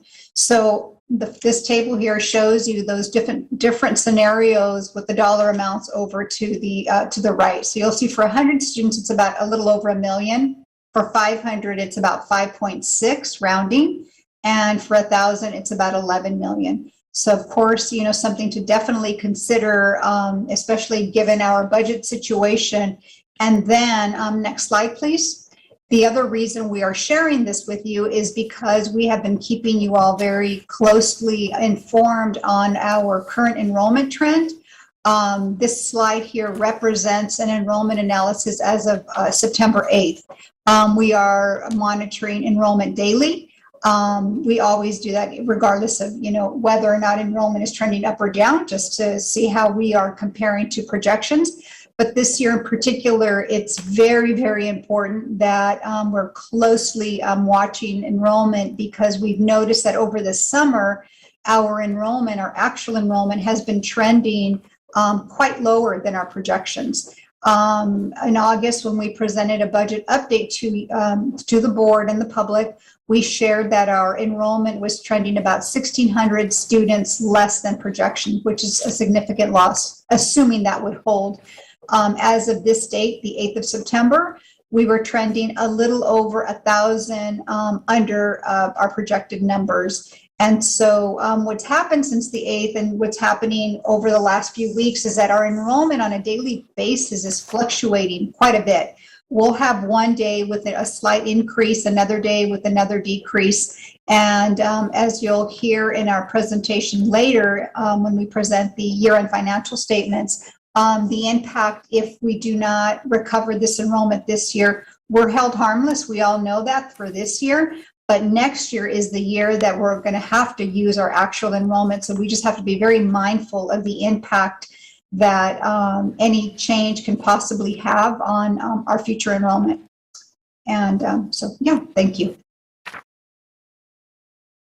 Thank you so much to the both of you for speaking on those really important topics. And so our last pathway that we want to walk you through is requiring vaccination for staff and students. Next slide, please. So this would require students and staff to be fully vaccinated when eligible.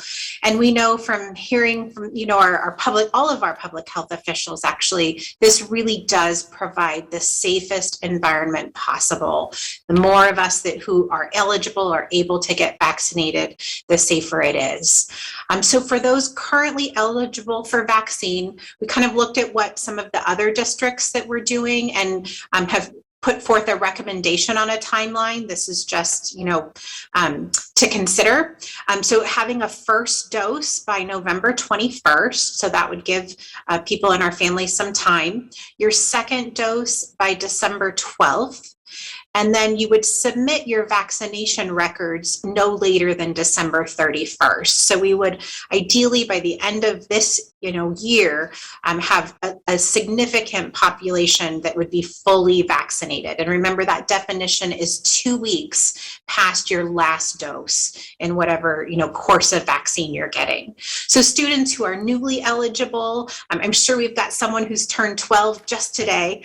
So happy birthday to that person. Would have 30 days after their 12th birthday to just get their first dose. And then when vaccine is approved for 5+, and we're hearing that will be October, I'm so excited for all of those parents with children in that age range. We would, of course, establish new timelines based on vaccine access. Right now, we're hearing there's plenty of vaccine, even for booster doses and even for, the 5+ population. But we all know we've been through this pandemic together for over a year. That could change. And so we'll just have to be flexible, as we've talked about before. Next slide, please. So students who are not eligible for vaccine or have a valid medical exemption or some other kind of exemption would just need to register and consent for weekly testing. So that would be that other alternative if for some reason you could not get vaccinated. Of course, pending approved staffing, independent study at Capital City would be offered for students who are not vaccinated by the established timeline and didn't meet one of those valid exemptions. vaccines. And we know that those valid medical exemptions and conditional admissions, much like they apply now with school required vaccines, would continue to apply. And we would just do that weekly testing for those individuals. Next slide, please. So some opportunities in considering vaccination as our main pathway. We know it really is the best mitigation measure for stopping the spread of COVID. We saw those maps that Dr. Kassirier talked about, and we know that our district serves some of areas with some of the lower vaccine rates. So this would actually help increase those vaccination rates in some of our most impacted zip codes, hopefully really protecting all of those other people that our children live with and reside in households. We could potentially consider ending outdoor masking and or even allowing some of these gatherings in outdoors in safer spaces if we know that our vaccination and our testing rates are really high. It also provides a reassurance that the vast majority of staff and students are vaccinated. We heard tonight, from families who have, children with medical issues. We've got staff who have, their own health issues or care for people in their home. We've had, parents asking, can I ask if the teacher's vaccinated? So this would really just give that reassurance to our community. We know that our staff and our students who are vaccinated would automatically qualify for that exemption to quarantine if they were fully vaccinated and we had all those records documented again. And again, with modified quarantine, everyone else would be registered for testing. And we're going to talk a little bit more tonight about the other California districts that are leading the effort in these vaccine mandates for both staff and students. And so much of those considerations that you heard for pathway 2 are the same in this pathway. We know that our current state mandates for school immunizations don't require COVID at this time. We know that there'll be an impact on independent study. We have to have those considerations for special education, implications and exemptions that Assistant Superintendent Dr. Hedegaard spoke to. So just hold that in your mind as you consider pathway 3. And then again, the same consideration for families that may disenroll from the district and the impact to our budget, what Chief Business Officer Rose Ramos spoke to as well. And with that, I'm going to turn it over to our in-house legal, Raul Bozio, to take you through the rest. Thank you, Victoria. Good evening, board and superintendent. To continue our presentation, we want to share with you what some of the other districts in California, some of the details from the other districts that are requiring the COVID vaccination or are considering making that vaccination mandatory. Really just 2 districts thus far have required or will be mandating the vaccination. That's Culver City and LA USD. And Oakland Unified is currently looking to move in that direction, pending that decision here probably at their next board meeting. Some of the details that address some of the topics which our group has previously addressed. All 3 of the districts would require that the vaccination be required for eligible staff and students. The deadline for providing proof of vaccination in Culver City is November 19th, and in LAUSD, January 10th. Oakland has not yet determined that and has included some language directing the superintendent to come back and report on his recommendation or her recommendation no later than October. Both Culver City and LAUSD are also requiring weekly COVID testing in addition to the requirement for the vaccine, at least at the present time. The LAUSD resolution does include some language directing the superintendent to continue to monitor the district's testing and vaccination data and determine when to allow an exemption for vaccinated students from the district's weekly testing requirement. The options for unvaccinated but eligible students Culver City appears to still be developing what this option may look like, and has included some language potentially to create a separate cohort. LAUSD has stated that students who do not meet the mandatory vaccination requirement would be provided the opportunity to attend the independent study program there.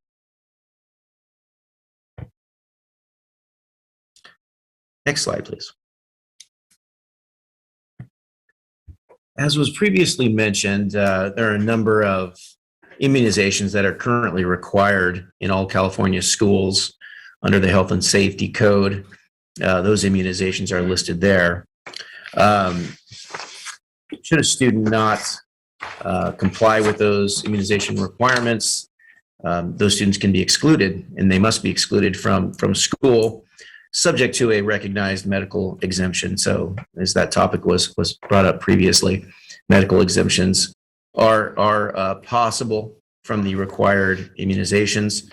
And students with an IEP, again, as was previously discussed, must still be provided with their services, even though technically the immunization requirement applies to such students.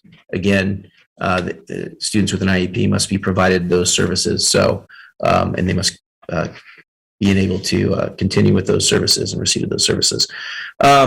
So a school district like LAUSD, like Culver City, like Oakland's moving towards, who requires the COVID vaccination, is going above and beyond what California state law provides and requires under the Health and Safety Code currently.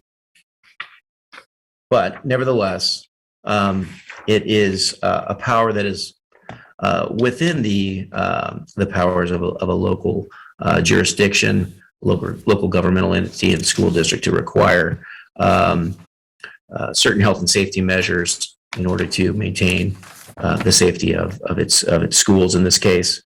And again, the other, like LA Unified, we also have the independent study program where students who don't have an exemption but who are not vaccinated would be provided that opportunity to attend the independent study program. Next slide, please. So to conclude, next steps. Although vaccinations are the best mitigation measure for stopping the spread of COVID-19, the recommendation is to come back to the board with a more detailed information about the following considerations that we've been discussing throughout this presentation. Number one, operationalizing the exemptions, the medical exemptions, including that requirement that students with an IEP be continued to be provided their services. Number two, the independent study staffing and capacity. As I mentioned previously, should a student not be vaccinated, they would be afforded the opportunity to attend the independent study program. And lastly, as Ms. Ramos discussed, potential yet unknown impacts on the district's enrollment and budget. And that concludes our presentation. All right. Thank you so much to all of our staff for that presentation. Ms. Moretti, do we have public comment on this item? We do. We have 16 live comments. Oh, okay. Okay, so we'll take those at 1 minute each, please. Thank you. The first public comment is from York Cardali.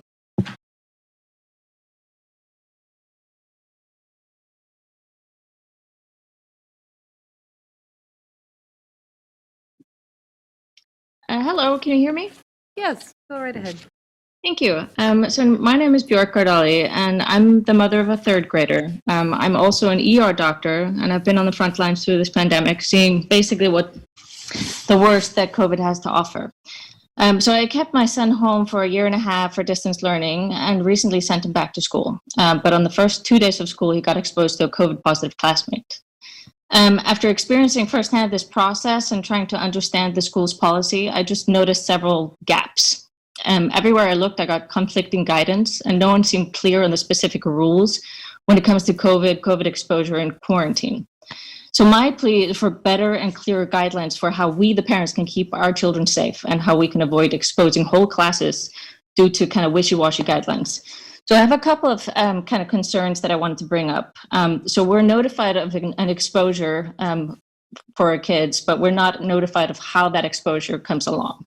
So we're told that if our child has been unmasked with the other child, for example, during mealtime, then they have to stay home for 10 days, but we're not told who actually had COVID. So there's no way for us to determine that and make the choices we need to make to keep the kids safe.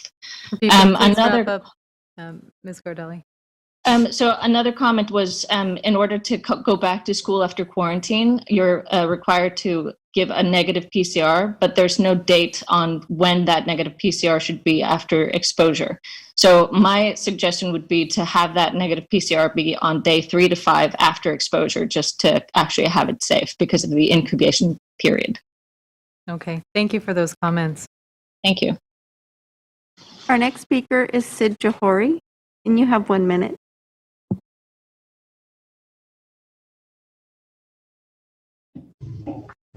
Good evening. Thank you for the presentation. I'm excited about some of the options that have come up. I, as a parent, and I've just been texting with several other parents, would love to see an option for mandatory surveillance testing and vaccinations. I think there's been a lot of talk about how important it is to have both of those things, especially given how COVID can spread, and especially with the Delta variant. I also wanted to touch upon the importance of updating our dashboard more consistently. It looks great, but I know that there are a lot of parents talking about what's going on in our classrooms, and it doesn't look as though what's reflected on the dashboard reflects what our real world on the ground observations are. And that's concerning, and it breeds a lot of fear. And lastly, parroting what the last parent talked about, the communication on exposures is really confusing. You get an email and there's no clear direction on what to do next. And then it may be several days before the district contacts you. So if we could work on that, that would be amazing. Thank you so much. Okay. Thank you, Mr. Horry. Our next comment is from Gwyneth Bird.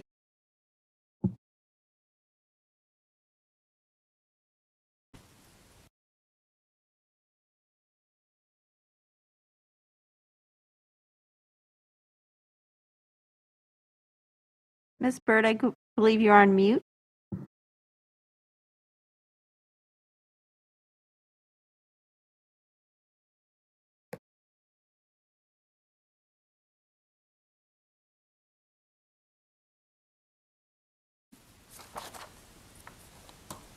Hello? Yes, we can hear you. Go right ahead. Oh my goodness, I'm so sorry. I've been trying to unmute. I don't know what happened. Okay, thank you. Good evening. I'm the parent of 2 high schoolers in the district, and I'll get right to the point. I'm calling to opt in for option 3. There's no reason to not start down that road right now. We can do those concurrent with what your legal counsel was just talking about right now. There's no reason to wait and do things in a linear fashion. You can start right now with the requirements for vaccination for all eligible students and staff, setting forth the deadlines to put that into play. There's no reason to delay this. As was presented, there are several other districts who have found a way to do this in the state of California, and so the consequences of not requiring everybody on a school campus to be vaccinated are vast. Not only does the campus remain a possible vector for continuing to spread the disease, which impacts the entire Sacramento area, it also impacts kids academically. My high school kids have never learned how to do a good old-fashioned research paper using resources from the library because they're not open to hang out in or to do research. One of the biggest impacts is having on our kids' social and emotional well-being. Yes, they're back to school in person, but we all know that our school campuses don't look anything like they did pre-virus. And the number of activities that our students can do has been severely restricted. No field trips, restricted attendance at sporting events, socially distanced dances, fewer extracurricular club events, no socializing at lunch. Remember what it was like to be in high school? It wasn't just about learning, it was about the socialization. They've lost so much about what it's about to be in high school. This virus has taken all that away. Please do what we can now to stop and help making that happen. Thank you. Thank you. Our next speaker is Carrie Enright.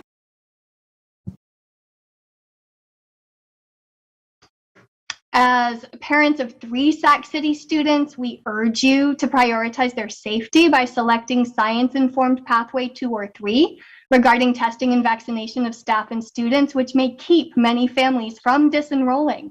We urge the district to update the COVID dashboard more frequently and much more accurately, and to get consistent decision-making and reporting by health aides across sites, and to provide transparent district-wide guidance regarding safe fall weather meal times while we're without tables and shade structures, and clear policies for teachers whose students aren't masking properly. We also urge the board to prioritize the continuity of education for children who must quarantine or stay home entirely, with access to consistent, timely, equitable, quality instruction, including for kids with exceptionalities and bilingual learners, and without uncompensated increases in workload for in-person classroom teachers who are overwhelmed. We don't have time to re-examine and reconvene. The risks and the needs are here now, and it is time for action. Thank you. Thank you very much. Our next speaker is Kristen Gorey. You have 1 minute, please.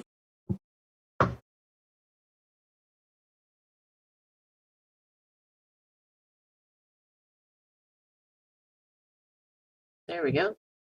Hi, my name is Kristen Gorey. I have 2 daughters, a 4th grader and a kinder at Bancroft. We intended to sign up for independent study, but because our daughters have IEPs, we felt forced into sending them in person, even though our kinder is immunocompromised. We appreciate the on-site testing. However, not enough families are participating. My 4th grader said only 1 kid in her class gets tested besides her. The testing is so easy. My kinder says she loves that she can do it all by herself, and the health aides count the seconds for her. She tells us about the fuzzy ball cleaning her nose every time she gets the test. My 4th grader says the testing makes her feel safer on campus. However, the district should do a better job of advertising on-site testing. So many parents still don't know about it. Robocalls, letters, anything to get the word out. Because testing participation is so low, the district should mandate surveillance testing. It is shown, along with other mitigation measures, to slow the spread of COVID. Will the district please vote and implement mandatory surveillance testing today?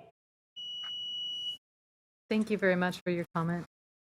Our next speaker is Justin Hearn.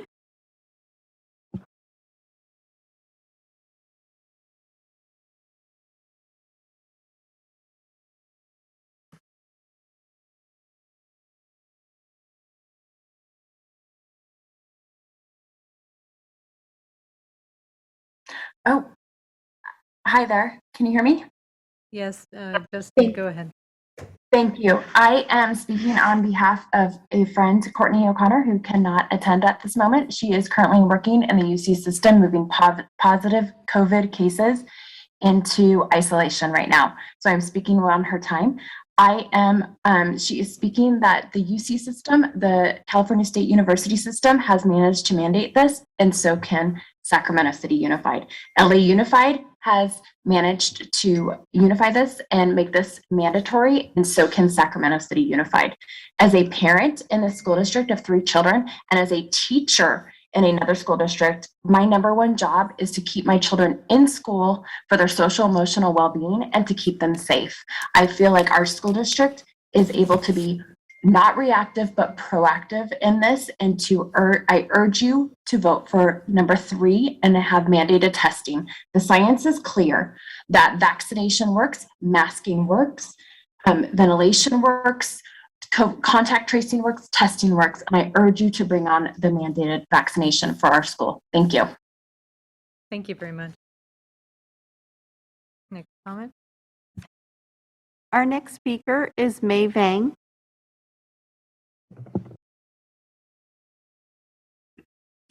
I believe it might be Can you hear Mai me? Vang. Yeah, it's Mai. Hi, Mai. Welcome back. Hi, everyone. Good evening, Superintendent Aguilar and Board of Trustee. This is Sacramento City Council Member Mai Vang, and I'm calling in today to support a pathway to mandate all eligible Sac City students and staff to be vaccinated and regularly tested. I represent South Sacramento on the City Council, and I have the zip code in my district with the largest cases of COVID, not just in the city, but in the county. That's zip code 95823. And many of our families in the 95823 zip code attend Sac City neighborhood schools schools. And many of those families live in multi-generational households, from children to grandparents to great-grandparents. And when one household member is infected with COVID, it spreads to the entire family, which is the reason why our infection rates are so high in our district. Over the past month, I've had the opportunity to work closely with 20 organizations and Dr. Kassirier through our SAVE Coalition, Sacramento Alliance for Vaccine Equity, really dedicated to addressing these issues through a coordinated in-language targeted vaccination campaign effort throughout South Sacramento. I'm really calling today because I believe that all of our jurisdiction must work together, or it threatens our collective effort and it undermines the health and safety of our entire community. I know that what happens in our school also impacts our entire neighborhoods and our city. And as local governmental bodies, we all have a responsibility to protect the health of our entire community and must use all the tools we have to do so. When unvaccinated eligible students or staff are at our campuses, we know that we have no defense to protect those who are on site. I know many of our students need the one-on-one in-person instruction. They need support, they need stability, and we got to do everything we can to protect not only the learning space of our students, but the public health of our students. I know this is a Herculean task for all of you, and this past year and a half has been incredibly hard for all of us. And while there was no blueprint for opening our schools during a pandemic, what we all know and what we can do is follow the science. Vaccines and masks is the strongest way to protect our school community. My office and our SAFE Coalition stands ready to support you, our students, our staff, and our families of Sac City. And again, just thank you so much for everything that y'all have done over the past year and a half. It's going to take all of us to really protect our communities, and I stand here in solidarity to support all of you, our staff, and our scholars and families. Thank you. Thank you so much, Councilmember Vang, and thank you for your incredible leadership and hustle throughout this entire pandemic. I stand in awe of the effort that you have put into getting our community vaccinated. So I just want to take that time to appreciate you. Our next speaker is Michelle Johnson.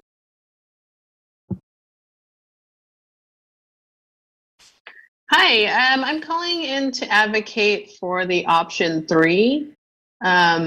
Plenty of precedent, obviously, for requiring vaccinations for public school. I'm really looking forward to October and the possible vaccination of my young children. And I do believe that it is fair to give the socially conscious people who do the socially responsible thing of vaccination the priority in a public school, and to let those who choose not to navigate this system of independent study, allowing, of course, for those who are truly unvaccinatable. I understand that. Also, there's the outdoor eating policies, I think, are really great. They've been instituted at some schools. And I grew up in a school that didn't have a cafeteria, and we ate in our classrooms, which also seems like a good option for mitigating some spread. And that's all I have to say. Thank you. Okay, thank you very much. Our next speaker is Mohammed Kashmiri.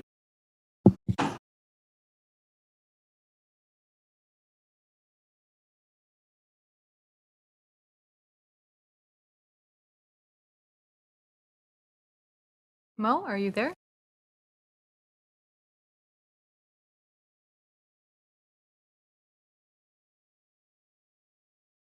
It looks like he is no longer online, Okay, very good. but we do have Noel Apostle Cullen. Hi, can you hear me? Yes, we can hear you. Go ahead. Thank you. First, I just want to appreciate you all. I'm so excited tonight to hear about these other options 2 and 3. And I want to say that I think before vaccines are authorized for our kids ages 5 to 11, before that happens, I strongly advocate implementing mandatory testing for all students immediately. Because right now, all of the Swiss cheese mitigation measures that you all described in schools, all of those measures came out of what we learned last year, worked pretty well in schools. And the Delta variant is a whole new animal, and we don't have data about how those mitigation measures yet work with Delta. And given that there are, fewer than half the number, I know in our school, fewer than half the kids signed up to be voluntarily tested, we just really have no idea how many cases there are in our schools right now. And so I just want to strongly support weekly mandated testing right now. I think it's the only path to truly supporting our kids' well-being by being able to be in schools and feel safe. So thank you. Okay, thank you very much. It looks like Mohammed Kashmiri is back online. Mr. Kashmiri, you have 1 minute.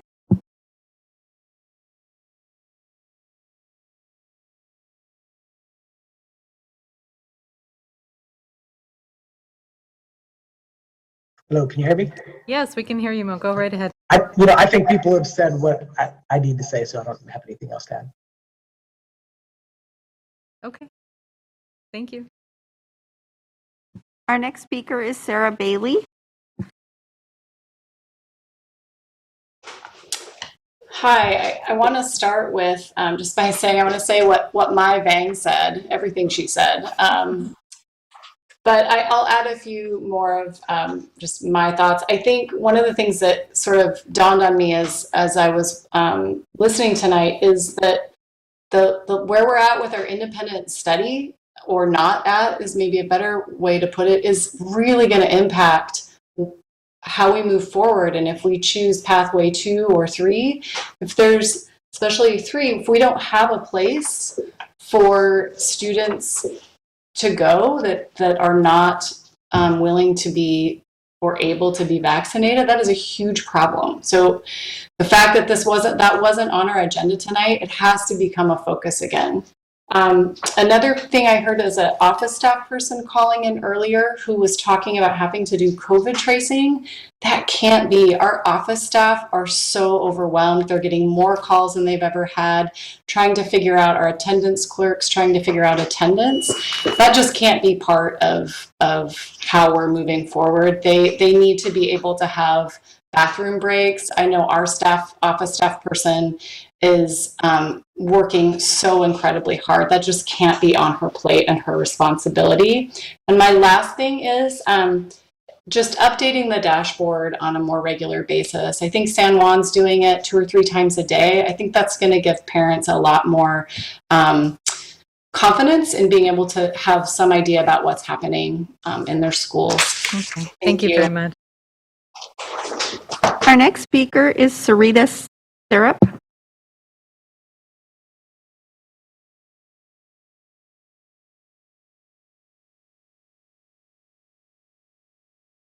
Hi, yes, this is Sarita Syrup. Thank you so much for your time and attention.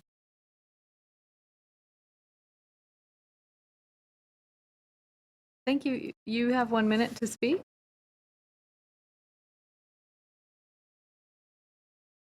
We can no longer hear you. All right, so I have a slightly different vignette to tell you. Last week, we received notice that my son, who's an elementary school student, was exposed to someone COVID positive on campus. And my understanding was that the health aides administer rapid tests to those students. And if a student is also presenting any symptoms, that student also receives a PCR test. Well, instead of rapid test results, we received a PCR test result 4 days after the test was supposedly taken. And in fact, I went and had all of us, the entire family, retested, and we are all negative. We have gone through the quarantine process by the book, because I believe that protects not only our family, but also others. But I have serious concerns regarding the testing and handling of samples. Furthermore, when I spoke to our principal on the phone, he repeatedly equivocated and would not provide a concrete answer to any of my questions, including who I would speak with regarding the testing going on our campus. As a result, I have unfortunately made the decision to not allow my sons to be tested on campus, so we'll have to take them elsewhere where I have faith in the testing procedures and handling of samples in the event of further exposure. Do not get me wrong, I believe in testing and more in regular testing.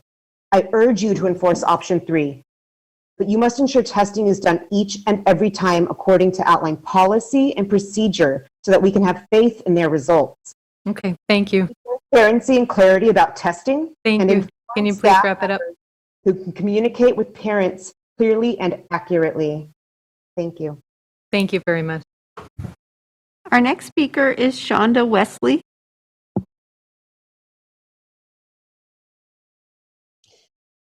This is Shonda again. My child is too young to be vaccinated, and we all know that vaccinated people right now can catch and spread the virus as well, and we expect more variants in the future. The superintendent has more than once asked us in independent study to give him a chance at in-person instruction due to his school safety plan, and what have we gotten? 2 major outbreaks and a COVID dashboard that only updates twice a week, instead of 3 times a day like they do at the neighboring San Juan Unified District. Add to that, Elk Grove Unified has 20,000 more students than we do, but half the infections and quarantines. Since vaccinating an 8-year-old is not currently possible, we must have mandatory weekly on-site testing for everyone on the campus, whether vaccinated or not. As our mayor, now 2 council members, supervisor, and assembly member have now all asked for. And as far as mandatory vaccines, I completely support that, but don't believe that testing is a reliable alternative for those who don't vaccinate. Instead, they should be immediately granted entry into independent study. That alone may change their mind about getting a vaccine. Thank you. Thank you, Shonda. Our final speaker online is Tessa Santos.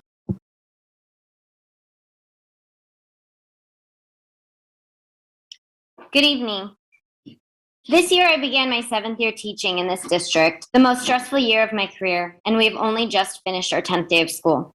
I teach 1st grade. My students are too young to be given the option to be vaccinated.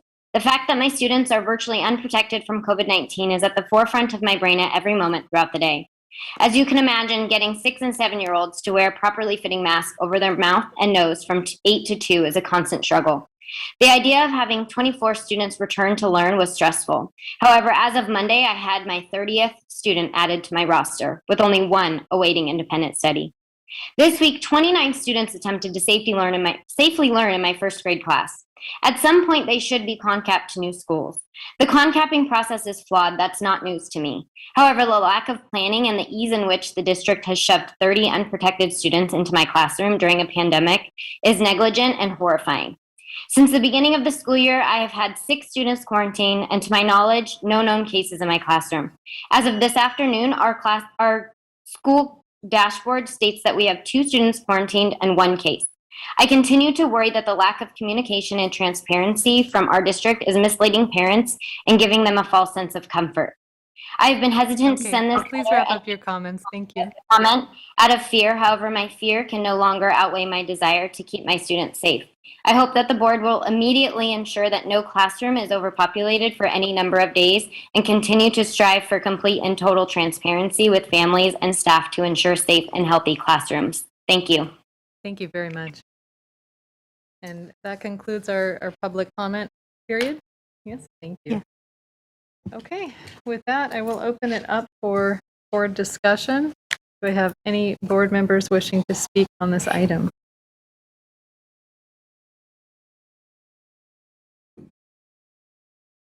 Member Garcia?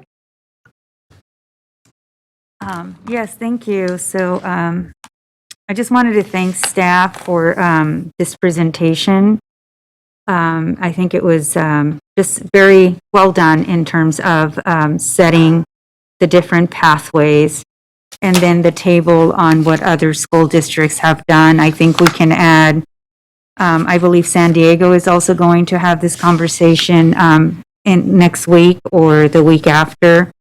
San Francisco, I believe, had this conversation.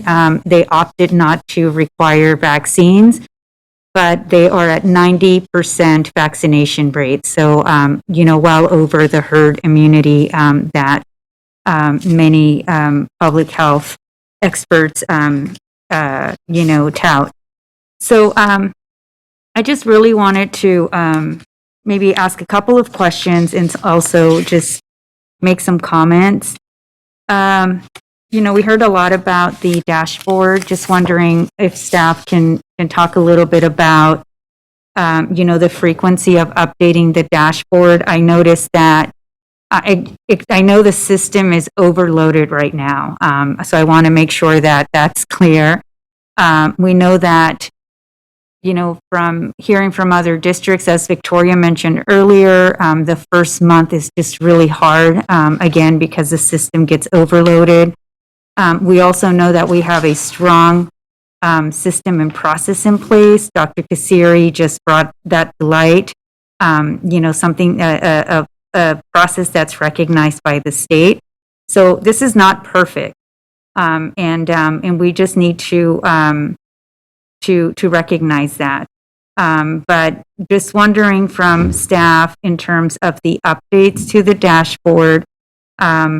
Again, wondering how frequently those are being made and what is the goal in terms of updating it more frequently, daily, multiple times a day. So if you can just share a little bit about that, and then I just have a couple of other questions as well. Yeah, I can share that we update it twice a week. So Tuesday and Friday, we updated it this morning. We had an error pointed out, we fixed it. And I will just say we are embracing the cycle of continuous improvement right now and growth mindset that MyC reminds us all of. We are on day 10, and I just can't stress enough how overwhelmed, this all is. Our staff are working tirelessly to enter in real time. And as soon as they enter in our frontline health management system, when we pull that data, it will populate. We even have staff that are going back to fix for errors. You miss one box, right? And it doesn't show up. And so we're working as hard and as fast as we can. We'll work with Bob Lyons, our chief IT officer, and the whole team who's helped plumb that. But I will just say, when we're running all that data, it's pulling away from all these other tasks that we need to be doing as well. And we can't, I just want to caution about not being so focused on the data that we're not actually doing the work. And it's a constant balance. Yeah, I know. And again, as someone who works with other school districts, this has been happening since other school districts opened, right? We're just one of those school districts in the state that opened so late. So I don't want to minimize the concerns from the parents, but I also want to acknowledge that I feel like the system, it's working itself through. And also recognize that your team has made an amazing a job at making sure that there is a strong system in place. Member Garcia, can I also interject and also, of course, just make a commitment? I won't ask Mr. Lyons and his team, but just keep in mind that we are going to do everything we can to create the handshakes, if you will, between systems that didn't exist before. And certainly one is taking information from the system that Victoria just mentioned, which is Frontline, and then the dashboard, which is another system. And how do we make sure that we create a handshake in which the gold standard is what Victoria just said, when you input something in Frontline, that it would immediately update the public-facing dashboard, which is another system. So that's why you see the variation that you just described in districts across the state. Some of them have crafted a way in which that the public-facing dashboard is pulling data in real time. It's not something that was provided to us in any kind of way from the state, saying here's what everyone can do, or here's the main portal for data entry, and then you just create a public-facing one. So everyone is doing it in different kinds of ways. I suppose that the gold standard should be, and hopefully we can actualize this, that the system that our health aides and our health services staff are inputting in is immediately uploading and refreshing the public-facing system. And so Mr. Lyons will be leading that effort so that we don't take away from Victoria Flores and her team, but rather figure out a way on the back end to pull data in a way that can show in real time. Okay, thank you. And then that, reduces the workload for Victoria's team. I do have a question on the vaccination verification for employees. So 75% have returned the survey, and then you have a breakdown of the 75% result. But we also have 25% that have not returned the survey. So I'm just wondering, how is that being addressed?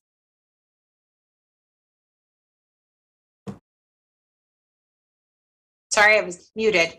I think Jay Umquist is on tonight, so if he wants to pop in, and Jay, can I hand this one off to you? Sure. Good evening, Superintendent, Vice President, and members of the board. Good to be here with you. This Tuesday, we began sending out a testing protocol to about 1,600 of our staff who did not report or told us that they had not been vaccinated or declined to state. They have from Tuesday at noon until next Monday at noon to submit the proof of their testing, or they can submit through that same survey the verification of vaccination.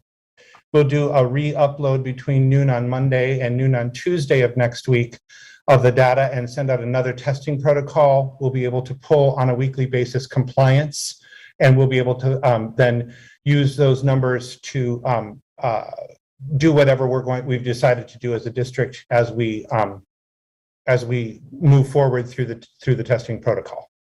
Okay, so hopefully that percentage will shrink and there will be fewer who will have to do the weekly testing as we move forward, or, past October 15th. I can tell you that is true, and we are seeing more people report through that they are vaccinated. Okay. I know, as important as this is, there's so many things that we're getting that it's sometimes easy to miss, critical information that needs to be shared. So I'm glad to hear that. Just in reflecting upon the multiple pathways that are before us, for me, it's just, I feel like it's very easy. The path forward is very clear to me, that it should be option number 3, that they're required to vaccinate all eligible students and staff is a must in order for us to keep our schools open, in order for us to keep our students learning, socializing. They're missing out on sports, on other activities, enrichment programs, and just, the experience of being in school. So I think path number 3 is the way that we can get there more easily, where we can provide the safest learning environment for our students. We've heard over and over that vaccinations are the one tool in our toolbox that will curb, transmission, that will prevent any additional variants from forming. And I just want to use that tool. It's the hammer of the tools. I just want us to be unafraid to use that hammer. I think we need to do everything we can in our district as elected officials to make sure that we have as many kids learning in person and that we keep as many kids in the classrooms as possible. A safer learning environment also creates a safer working environment for our staff. So I just want to make sure that that's clear. I do have additional suggestions in terms of, the path forward. I think you have some of the next steps on these slides are numbered, but this next steps like right. Here comes my English language learner, So essentially establishing the process for exemptions, independent study, staffing and capacity, enrollment and budget. I think it's really important that we also include a communication plan. We want to over-communicate, throughout this entire process and after, what's available, what we expect from our families, what we are asking them to do, and how to navigate that process. I also want for vaccinations at school sites. We already saw a huge success with the 40 vaccination clinics that we've had so far. And I was able to drop in on quite a few, and I would see entire families coming to this vaccination clinic. So shots in schools, please, is a way to go. We've heard from some of our partners in the city. They're willing and to help out. So something that was mentioned too. Winter is coming. Last year we saw a huge spike in vaccination. In COVID rate. And in winter is right around the corner. So I'm glad to see that the timeline that was offered in the presentation is before the holiday break. I mean, it's between, I think, Thanksgiving and before Christmas. So that will help and keep our communities safer as they go into the holiday season. I also just hope that my colleagues also support moving in a direction where we just have to do more for our students, for our staff, again, to not disrupt their learning with quarantines, not disrupt, our families, because if there's a quarantine, there's a parent who has to stay home, right? That affects work, employment, and everything. So just really thinking about this from a lens of ensuring that there is continuous education, that there is greater safety in our schools, and in really ensuring that there is equity, especially as we offer vaccines at school sites. So with that, when the time is right, I would like to make sure that we give clear direction to the superintendent to come back with a plan, plan 3, in before the board, so that we can really, talk about, how we proceed forward with a vote and whatnot at the appropriate time. Thank you. Okay, thank you very much, Member Garcia. I will next go to Member Phillips, then to Student Board Member Zhang. And again, colleagues, if you wish to speak, just click your button. Member Phillips. Sorry, all I have is that hand. No, I saw it. I got you. So just a couple, I guess, statements and maybe a question. I'm really working with some low tech today. Sorry. So the status quo, granted, we could do better. I'm more of a proponent of number 2, because number 3 makes me think if we're going to require vaccination, full vaccination from everyone, that means that our 12 and under, so to speak, group can't participate. So, I mean, it's possible, because I'm thinking, what are we going to do with those who aren't vaccinated? Do we move them to a special program?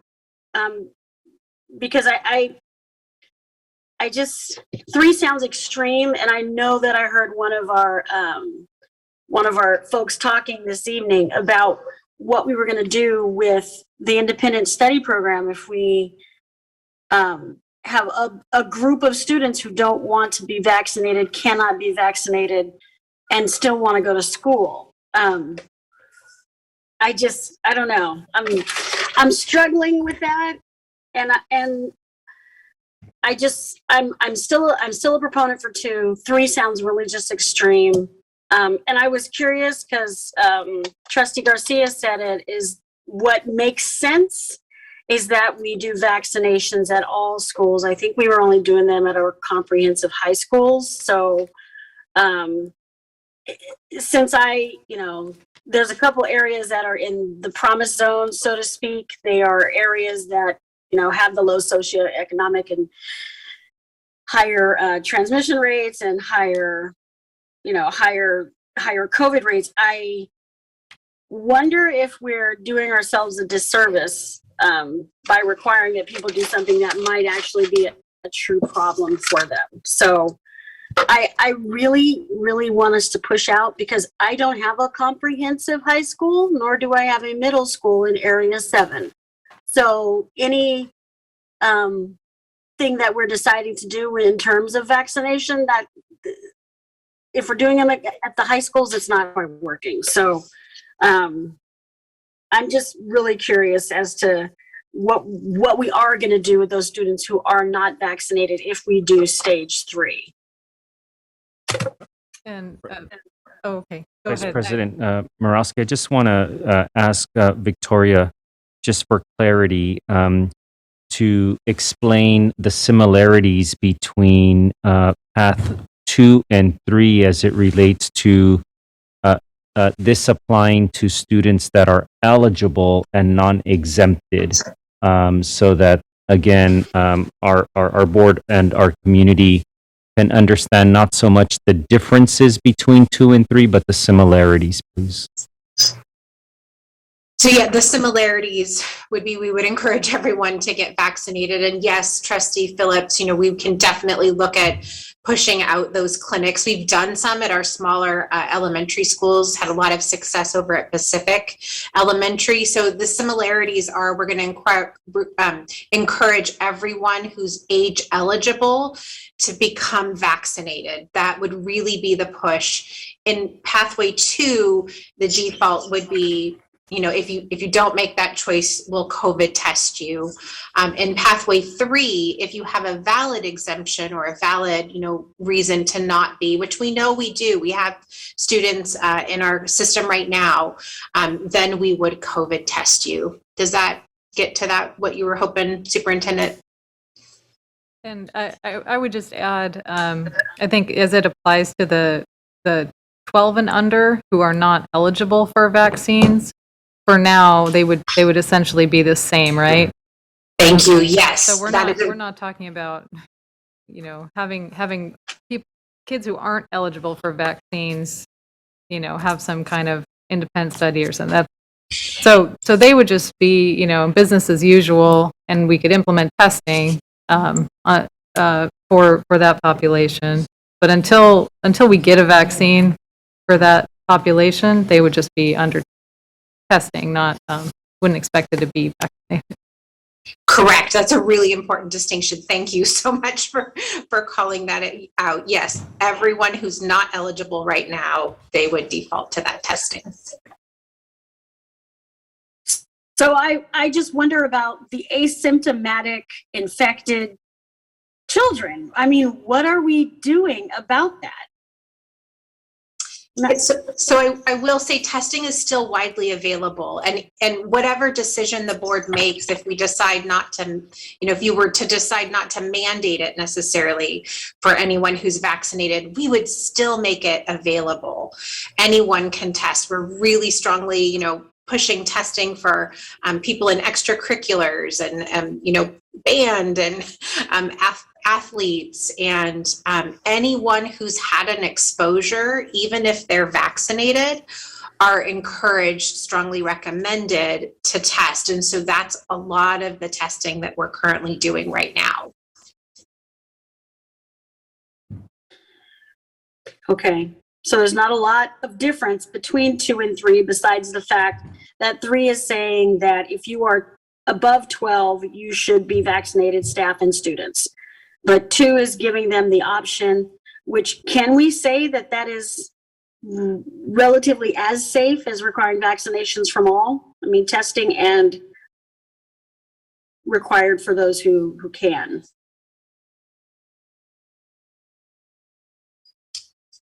I hope that made sense. It's frustrating because I'm like, we got kids in class, we got some who are sick, we got the ones with the allergies that are coming, noses are running, they're getting sent home from school. So it's just one of those situations where I'm like, 3 just sounds too good to be true. And I would hate to wait for a plan for that.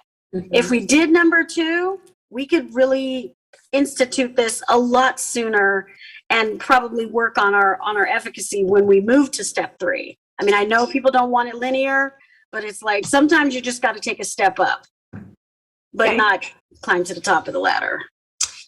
I think one of the differences between 2 and 3 in speaking about 12 and older, all those that are eligible, is if you looked at number 3 where you required the vaccine, you would get to herd immunity pretty quickly. Doing option 2, which is a consideration for all of us to hold, that might decrease that ability to reach that herd immunity. We don't totally know for sure, but if we know we continue to have that testing mandate, we won't necessarily be seeing those vaccine rates go up as much as we would like. So it's just something to take into consideration. Okay, understood. Thank you. I don't think I have any more questions. Okay, thanks so much, Member Phillips. Going next to Student Board Member Zhang and then to Member Villa. Thank you for the presentation. I have some questions and comments about the dashboard. First of all, I would like to echo what some parents and teachers have said about the dashboard not being updated frequently enough. And I do hear that we, as the district, is working on some new technology to make sure that it's getting updated. Secondly, I would say that the dashboard is not being publicized enough throughout the district to parents and also students. I'm sure that a lot of my peers would not know about the dashboard, and therefore they are not updated on the status of their own campus. And secondly, the dashboard itself, I don't feel like it's enough for us to really navigate what's happening in those campuses because first, we cannot see the details about quarantine or cases, like where have the students been or who they are. And I know that this can involve some privacy information, and this also relates to contact tracing. I think that right now, from what I'm hearing, is that when there has been a close contact, you would be emailed about the information. I don't think that's enough because other students at the campus wouldn't know. For example, if someone went to the cafeteria during lunch, you would try to prevent going into the cafeteria. But if we don't have that information, we cannot do the preventive measures. And secondly, we do not know the quarantine categories from the dashboard, like which kind of quarantine the students are on, which would be isolation quarantine and also the modified quarantine. And also, we don't know the cases categories. I know that staff has mentioned that all the cases have been mild, but I would think that it's beneficial to know if someone has contracted COVID, the Delta variant, or other variants. And also one minor thing is there was a non-school location on the dashboard, and when you click on it, it's the Cerna Center, and I just thought it was interesting that it was included there, and also I was wondering where those cases come from. Is it the staff members? I'm generally a bit confused about that. Moving on to testing, I heard that some of my classmates has been exposed to COVID, and the response of the school was to test them. And since my classmate was negative, she was able to continue to go to school. And my concern is that immediate testing is inaccurate because persons can be contagious without symptoms and spread the virus to others. And by quarantine and testing afterwards can reduce the risk that the infected persons might unknowingly transmit the infection to others. And also, according to the CDC site, the incubation period of COVID is 2 to 14 days. So the quarantine days of our current decision forest is 10 days. I was also wondering if that is really enough to make sure that COVID is not being spread. And lastly, I would like to talk about contact tracing. The only thing that was implemented in my school, at least, is seating charts. I know that teachers are keeping track of who sits in what seat in order to know who's close contact, but I am concerned about lunchtime because students have the freedom to roam around the school freely, and you don't know who they are hanging out with, and you don't know what places they have been to, like what bathrooms, what classrooms.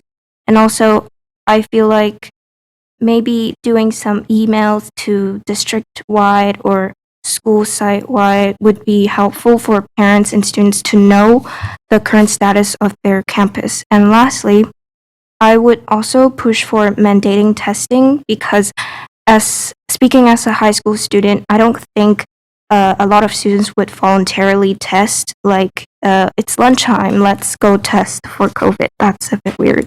So I would say that mandating testing would definitely improve the data that we're seeing currently. Thank you. Can I address some of your questions? Is that okay? Okay, so I'll try to get them all, but please remind me, if I haven't. So, some of the information you're asking for on the dashboard, like we don't know necessarily what variant that person had. That kind of sequencing happens at the lab, so that's not information that would be shared. But I can say like 90% of the variants that are sequenced in our area are Delta. And our Sac County Public Health does have on their dashboard the sequencing of different variants. So we do keep an eye on that. So I think you also had some questions. The non-school location is Cerna. Yes, that is correct. And so that's going to reflect employees. It will also be some of our other departments that are centrally located. We have to be careful not to give too much identifying information because we are, bound by that confidentiality that you had mentioned. I think you had some questions about modified quarantine. So I did want to say that anyone who's on modified quarantine, so they were determined to be a close contact, which means 15 minutes or more at 6 feet or less. They only qualify for modified quarantine if they agree to test at least twice a week. So your point was very valid about how COVID, you can be negative now, but you've got that window right up to 14 days where you could potentially come down with an infection. And that's why CDPH requires twice weekly testing for every student who's on modified quarantine. That third test, if you're still negative, then you can end and test out. But the other protocol that does still stay in place is if you're symptomatic. So if all of a sudden you're symptomatic, you shouldn't be coming to school anyways, right? And then we would want to test you again. So I will say that's been a really helpful. We've seen, the benefits of that kind of continued testing. When the exposure's been in school, we're not seeing that those individuals are testing positive. It's more in those household contacts or community contacts where someone has to quarantine and then we're seeing spread throughout a household or a social group. And those quarantines have to remain home. Remember, if you have a community exposure or you have a household exposure, you're not allowed to come to school on modified quarantine. So I think hopefully I got some of that. I think there was another question about contact tracing, but I might have forgotten it. The question about contact tracing was about how do you contact trace lunchtime or after school time?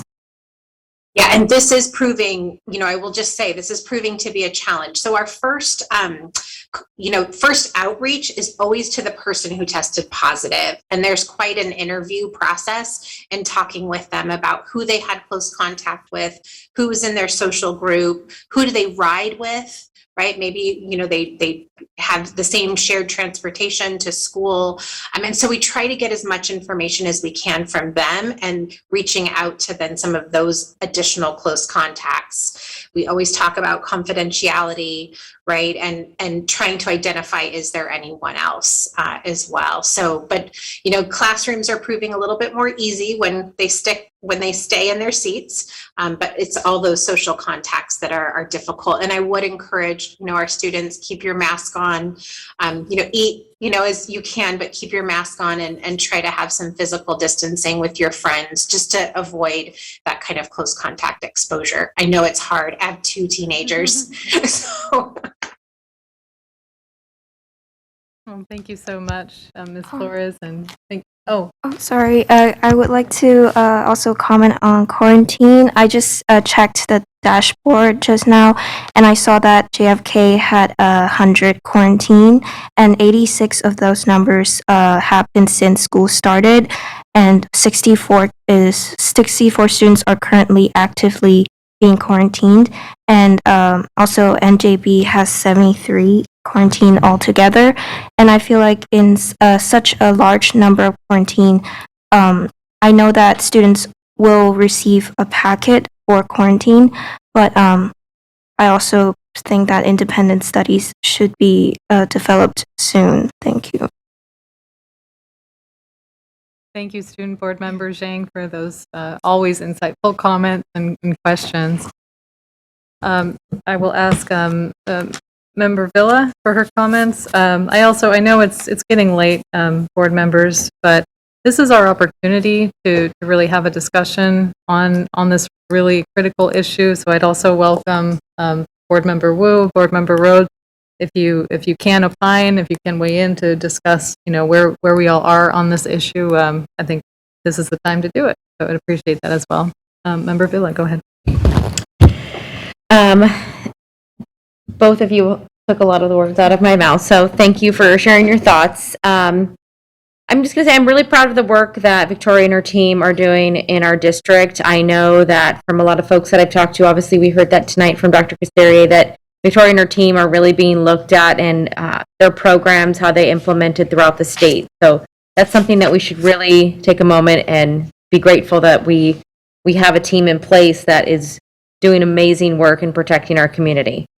I thought it was really interesting in the vaccination rates in the zip codes. For Area 4, 3 out of 5 had the lowest vaccination rates. In the COVID cases via zip codes, Area 4, 4 out of 7. And so we've seen, obviously, last week, what that does and how that can impact our schools. And it's really challenging to think about if we have such a central location of these areas and these zip codes, the possibility that schools could close or our students would not be able to attend when they need it the most, especially after the last 18 months.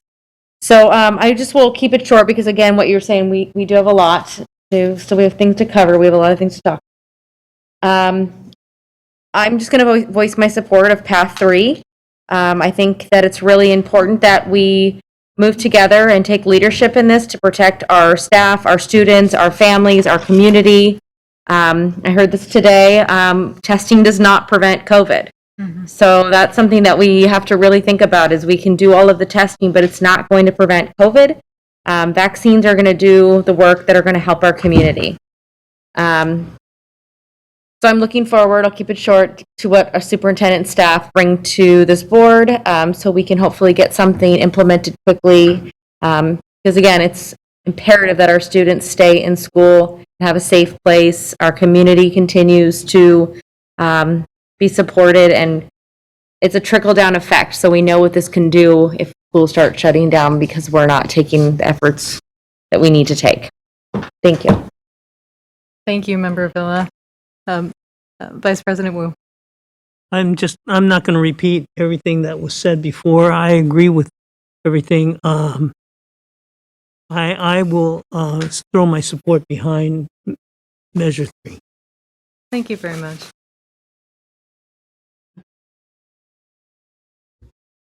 Oh, Member Rhodes? I was just going to say that our colleagues have been quite articulate, and the comments tonight have been very on point. I would say I look forward, this as an informational item, I look forward to Superintendent bringing back further discussion for our board to take action on in the next phase. I think we all kind of understand what direction our community would like us to go to, what direction we would like to go to. So I look forward for superintendent to come back and we take action on this item. Thank you. Wonderful. Thank you all. Thank you all, board members. This has been a really rich discussion. I think you all know where I am on this issue. I think we can't afford not to mandate our students' vaccinations at this point. To me, it's, I don't come to this easily or quickly. It's after a lot of reflection. There's not that many reasons not to vaccinate. There are a lot of reasons to do it. This is our way out. This is our way out of the pandemic for our school, for our district, for our system, for our kids. We can create a COVID-free island within our school system. That is in our reach right now, at least for 12 and up, right? And as soon as our age 5 and over can get vaccinated, that's the vast majority of all of our kids. So, we can really do this. It sounds like a dream now almost, but it's within our reach. And I think it is kind of sad. The broader community, our entire society, is not really doing its part to really take care of what folks need to do to keep our kids safe. If we were, we would be in a way better situation with all of this right now. But given where we are and the choices in front of us, we have an opportunity to keep our kids safe and keep them in school. We can't afford not to do that. That's where I am on this issue. I do recognize the considerations that staff has brought forward. They're very valid. So I would suggest, at this point, we consider directing staff to bring us back a resolution to mandate according to the schedule that's laid out here, of a first shot by November 21st. There's, in addition to the next steps of operationalizing exemptions, I would ask that we consider just making this right in line with the normal exemption process that we already have in place for all of our childhood vaccines. And, just as an aside, we have a long, rich history of mandating many vaccines for our kids as a condition of school entry in the state and across the country. So this is not anything out of the ordinary. In fact, COVID poses a much more clear and present risk to the health of our kids than many of these other vaccines or diseases that we do mandate vaccines. So operationalizing those exemptions, the independent study staffing and capacity, that is a real issue. We need to develop that capacity if we need it. I would also like to see, I think shots in schools were mentioned. I think that's great. We need to do all we can, as we roll this out, to make it as easy as possible for our families and get them in the door too. Do support the mandatory weekly testing as far as, as we get into the fall and before, this is going to be, really in place of having everyone vaccinated. I do support the mandatory weekly testing as well. And I think, we're already on that path. I would just like to have to come back, and with a plan and how we're operationalizing that. And finally, I would request we look at using some of our COVID dollars to maybe incentivize. I don't think it has to be much, but just kind of make it fun for students.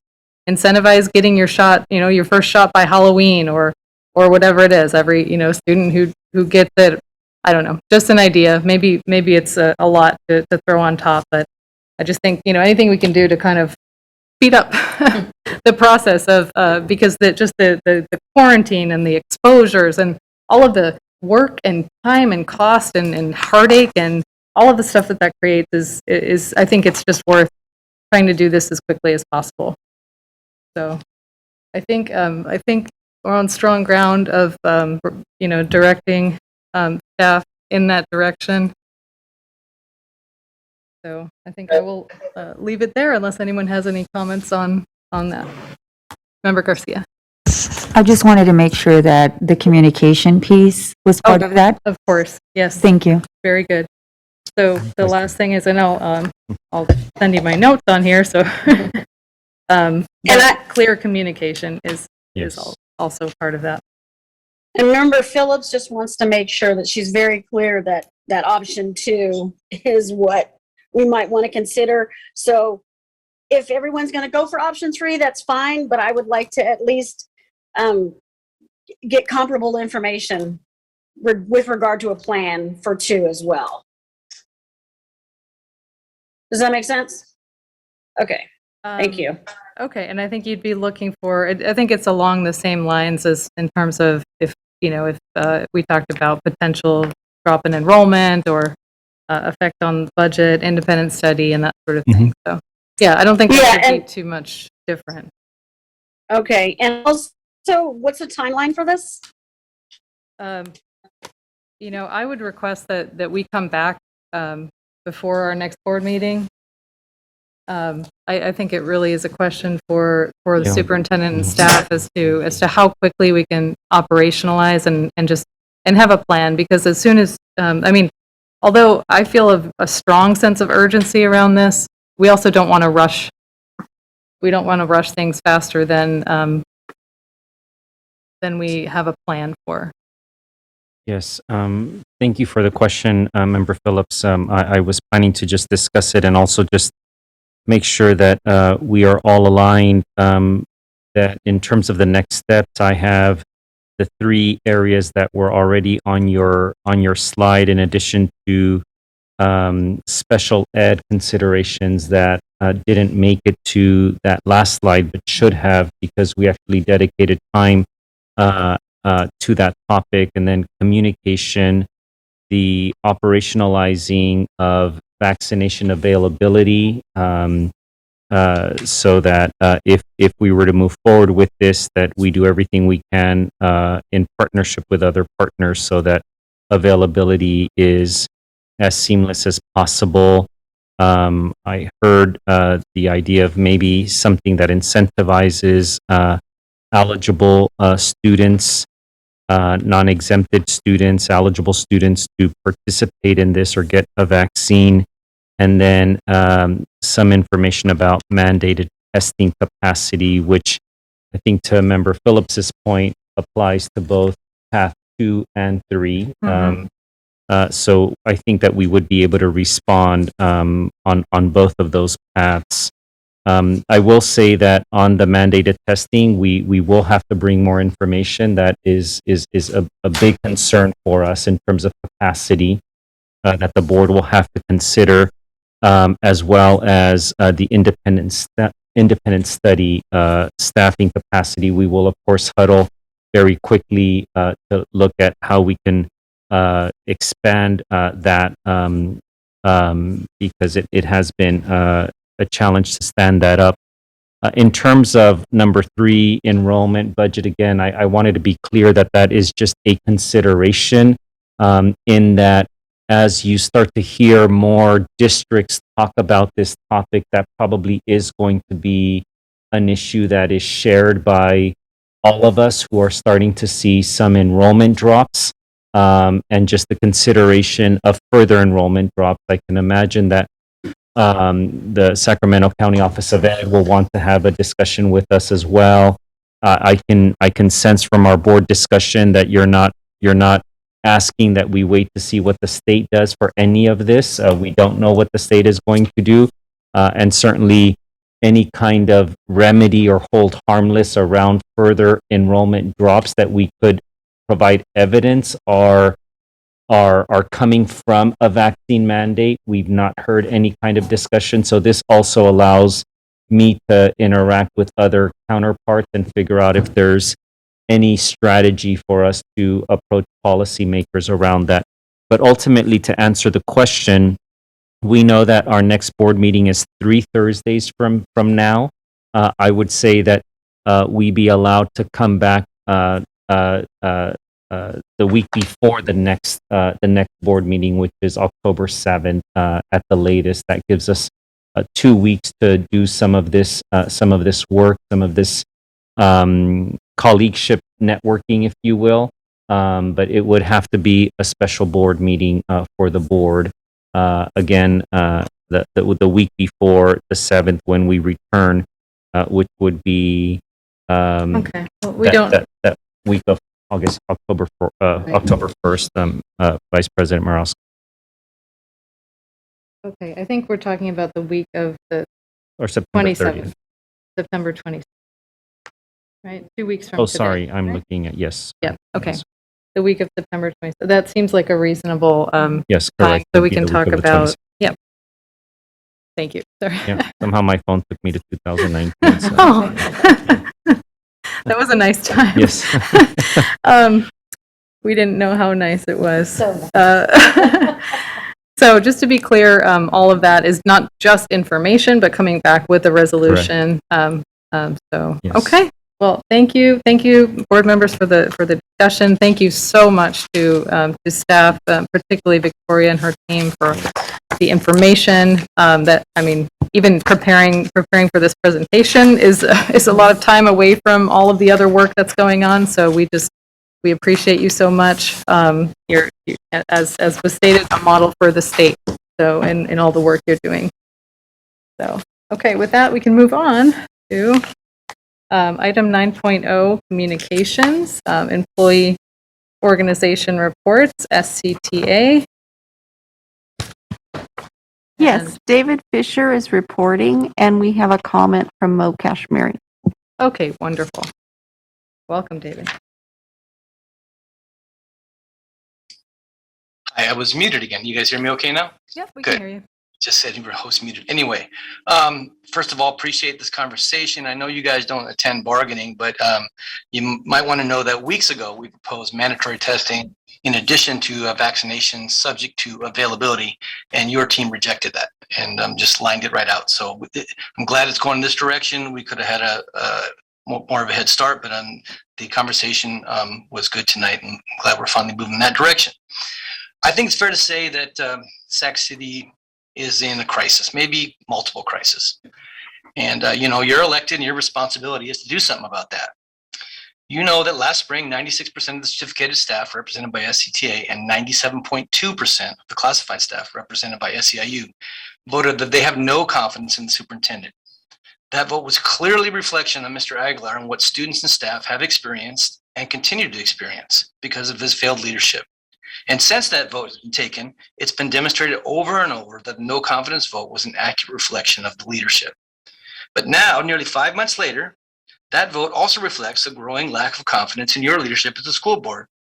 The superintendent's leadership issues are well established, but your unwillingness or apparent unwillingness to do anything about it is a breach of your ethical responsibilities to students, parents, and staff, and your legal and fiduciary responsibilities as elected public officers tasked with overseeing a public school system with a $600 million annual budget. Let's start with that budget. For the 9th time in 10 years, Sac City ended 2021 with a surplus of $19 million. This after the district submitted a 2020-2021 original budget that projected a $75 million deficit. Aguilar and his team were off by $94 million in their projections for the past school year, 2020-2021. This repeated surplus, which includes every year since the superintendent stated over and over again to the community that Sac City was only months away from going insolvent. The district's surpluses have been consistent. Unfortunately, so too have been the wildly inaccurate financial projections of the Aguilar administration since he became superintendent in 2017. To repeat, the original 2021 budget projected a deficit of $75 million, meaning the district projections were off by an unbelievable $94 million. And this is in unrestricted funds only. This does not include any of the additional $313 million the district received in COVID funds from the state and federal government. The result of such abysmal financial management not only continues to damage the credibility of Mr. Aguilar and the financial team, but more importantly, it means that students are deprived of the resources that should be spent on them. This spring, for example, Aguilar again issued, and most of you voted for, unnecessary and destructive layoff notices to over 100 certificated and classified staff, exacerbating the staffing crisis that continues to plague the district. Currently, the district has 143.8 vacant certificated positions, and this happens every year. Every year we tell you, don't lay them off, you're going to need them, and every year you just continue to blindly vote to lay them off. Today, the district's unrestricted reserve fund sits at $103 million, the highest in Sac City history. Again, this doesn't include any of the $313 million the district received in the COVID funding from the state and federal government. In fact, since local control funding floor was introduced in California in 2012-13, Sac City has ended 9 of the last 10 years with a surplus. The information here is based on district documents that can all be found on the district website under the section related to budgets and financial reports. In 2012-13, the surplus was $185,000. 13-14, it was $17 million. 14-15, it was $9.9 million. In 15-16, it was $28 million. And in 16-17, it was $4.7 million. 2017-18 is the lone year the district actually did experience a deficit, but only because the superintendent cashed out $6 million in vacation payouts for the top administrators, added a bunch of administrator positions that were unbudgeted and other unbudgeted expenses. In 2018-19, when the superintendent claimed the district was just a few weeks away from fiscal insolvency, the district ran a surplus of $857,000. 2019-20, again another surplus, this time $23.5 million. Having a surplus in 9 of the last 10 years with a net increase of $83.3 million to the Sac City Unrestricted Reserve Fund contradicts the claim that Sac City has a, quote, structural deficit. To have a structural deficit, an entity must actually experience an ongoing recurrent deficit. Sac City has not. In fact, Sac City has a structural surplus. As I mentioned briefly earlier, the district currently has 143.8 current certificated vacancies, significantly more than the district staff reported to you, this board, at the last meeting. The district also has a massive shortage of substitute teachers. Yet another administrative oversight resulted in more than 100 or more substitutes being purged from the sublist for no apparent reason, including some who have been with the district for more than a decade. Other districts, well, they're responding to the shortage by raising wages, offering hiring bonuses, and actively and aggressively working to recruit and retain staff. Sac City, Mr. Aguilar and the team, with your approval, are demanding huge cuts in teachers' take-home pay, an average of $750 per month per teacher. What responsible employer proposes to cut pay in the middle of a huge staffing shortage? Just one, Sac City. Understanding the current crisis facing the district, on August 25th, 2021, we made a proposal to extend the contract through June 2022 with a modest pay increase, the same percentage increase, by the way, that this board has approved for Mr. Aguilar every single year. We urge the district to work with us to address the health and safety concerns related to returning to in-person instruction and to work together on a viable plan regarding independent study. It should be noted once again that since last spring, we have been urging Mr. Aguilar and you to create a virtual learning academy to provide a well thought out alternative for those students who are unable to return to in-person instruction. Think about what a completely different conversation we'd be having had we gotten started back then like we suggested. Here we are over 3 weeks later and the district still hasn't responded to our proposal to extend the contract. Even with COVID outbreaks occurring throughout the district refuses to engage in our health and safety concerns.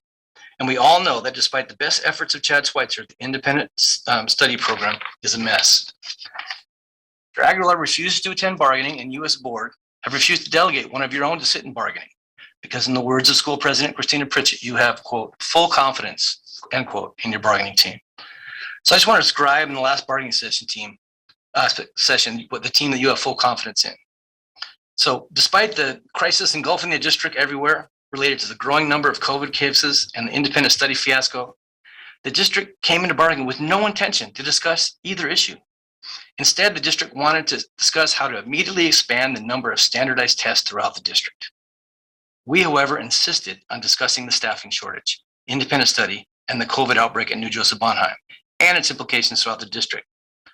With regard to the staffing shortage, as mentioned, the district refused to provide a response to a proposal to extend the contract, which would provide a modest increase that would help recruit and retain staff. And in response to the massive shortage among substitutes, the district gave a proposal that was so bizarre and counterproductive that the district withdrew its own proposal. Additionally, Because of the massive shortage of subs, some are reporting that after having taken an assignment to replace a specific teacher, they arrive at the school only to be assigned to multiple combined classes because of the sub shortage. In those cases, no teaching can occur when the substitute is assigned to supervise 70 to 100 or more students in an auditorium. Our bargaining also focused on the situation in New Joseph Bonheim. After a long period of time trying to evade our questions, in-house counsel Raul Bolzio and Health Services Director Victoria Flores disclosed that the Sacramento County Department of Health had recommended the closure of New Joseph Bonheim due to the COVID outbreak at the small school. While Mr. Aguilar and the other district staff still have not come clean about what exactly happened at New Joseph Bonheim, recently obtained emails provide enough detail to show a lack of transparency and an attempt to hide the truth from the community. According to one email from the County Health Department's Tanner Misono to Victoria Flores dated Thursday, September 2nd, the county, quote, reviewed the situation as a team and has decided that it would be recommended for New Joseph Bonheim to close for 14 days from today, end quote. Minutes later, as the email chain establishes, Superintendent Aguilar spoke directly to County Health Director Olivia Casire right before the beginning of that night's school board meeting. It's not known whether Mr. Aguilar disclosed the recommendations in closed session, but the item was not discussed in open session as required by law. It's also a violation to discuss this matter in closed session, since health and safety of students and staff are not among the very limited number of items that are permissible to discuss in closed session. In a conversation with SCTA's executive director on Friday morning, September 2nd, Mr. Aguilar made a point of saying that he would only close the school if the county ordered it, but he would not close it if the county was only recommending rather than requiring it. Why didn't Mr. Aguilar disclose the recommendation? Not only did he fail to disclose the recommendation in the conversation with SCTA on Friday, he failed to disclose it with the New Joseph Bonheim principal and staff during a Zoom meeting on Friday afternoon, September 3rd. The district also did not inform parents of the recommendation of the school at the school forum Friday evening, September 3rd. After Thursday's bargaining on September 9th, a full week after the county had made its recommendation, school board member Jamie Villa posted on Facebook that the county had not made such a recommendation, a statement that the email proves false. The email suggests either board member Villa had not been informed or she was inaccurate when informing the public. Superintendent Aguilar's job requires him to be transparent, especially when it comes to the health and safety of our students and staff. Regardless of whether one agrees or disagrees with the decision to close the school, the public, particularly the parents and families of New Joseph Bonheim students, had a right to know. For the record, SCTA did not advocate for or against the closure of New Joseph Bonheim, but we have advocated strenuously for full transparency and accountability, as well as universal and mandatory testing for all staff and students, just like LA, a proposal, like I mentioned earlier, that the district rejected weeks ago. This deception also calls into account the commitment to equity, access, and social justice. Why did Mr. Aguilar believe that it was acceptable, or equitable for that matter, to withhold this vital information from students, parents, and staff at New Joseph Bonheim? And now, he's rightfully getting criticized for the lack of transparency. The district's communication department is now putting out statements well after the fact, acting as if they had been open and transparent the whole time. Will this be the leadership crisis that finally prompts the board to act? We hope so. Thank you.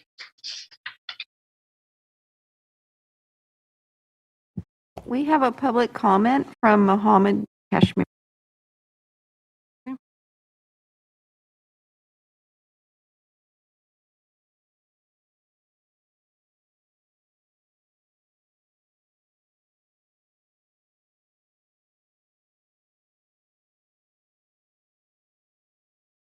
Mo, if you're there, we cannot hear you. It looks like he is no longer online. Okay. Okay, very good. I just have a quick comment. I just have a request, honestly. It's fine to, hold us accountable. I just really ask that folks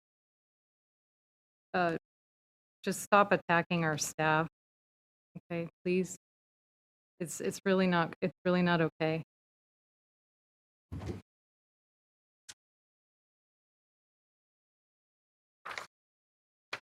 Moving on, item 10.0, board workshop, strategic plan, and other initiatives. Item 10.0, 2020-21 year-end financial unaudited actuals and FICMAT update. This is an action item board. Ms. Rose Ramos, take it away. Yes, good evening, board members, superintendent, and members of the public. Tonight, we're presenting to you the 2021 unaudited actual financial statements, which is also known as our year-end financial statements. On the agenda tonight, we're going to share with you the comparison of the unaudited actuals to the adopted revised budget. Also comparing these financial statements to the estimated actuals, which was the last time that you saw the estimated actuals for the 2021 year, which was at budget adoption, June 24th. And then an update on our FCMAT findings. Then we'll move into the multi-year projections with the updated beginning fund balance. We'll share some information on the enrollment monitoring, and then the summary and next steps, and then we'll seek approval on the financial statements. Presenting with me tonight will be Mr. Jesse Castillo. He is our Director of Accounting Services, and I'm going to turn it over to Jesse. Thank you, Rose. Good evening, members of the board, Superintendent Aguilar. This first slide is a comparison of our unaudited actuals to our 2021 adopted revised budget as of October 1st, 2020. So essentially, this is a good snapshot of where we started the year versus where we ended the year. And if you look at the three rightmost columns, that'll show the changes in each of those categories. And in the unrestricted side, you'll see that we had a net increase of $37 million in that ending fund balance, bringing it to a total of $103.7 million in the unrestricted ending fund balance. Of that, $21.5 million was due to expenditure savings due to the COVID-19 pandemic. And we also saw a decrease in our contributions due to one-time savings from the COVID-19 pandemic as well. The slide is also a great illustration or a great reminder of the importance of revising the budget as we move throughout the year. If you may recall, during our first, second, and third interim reports, we did revise based off of new information that we received or changes in assumptions, and also based off of expenditure trend analysis, and captured some of those savings as we presented throughout the year. Next slide, please. This slide is a comparison of our unaudited actuals to our estimated actuals, which, as Rose mentioned, were presented at the June 24th board meeting along with the budget adoption. As you can see again, that rightmost three columns shows the comparison and the changes in each of those categories. Compared to the estimated actuals, we saw an $8 million increase in our unrestricted ending fund balance, and for a total again of $103.7 million in unrestricted fund balance. And looking at the restricted side, we see actually a significant decrease of $82.3 million in that ending fund balance. And on the next slide, we'll get into the details as to why that occurred. In total, combined ending fund balance decrease of $74.2 million, leaving $125.9 million combined ending fund balance at the end of the 2021 actual report. Next slide, please. This slide shows the comparison of our revenues and gets a little more into the details. Starting with our unrestricted revenue, we saw an increase of 0.23% from our estimated actual, so very close in the figures there.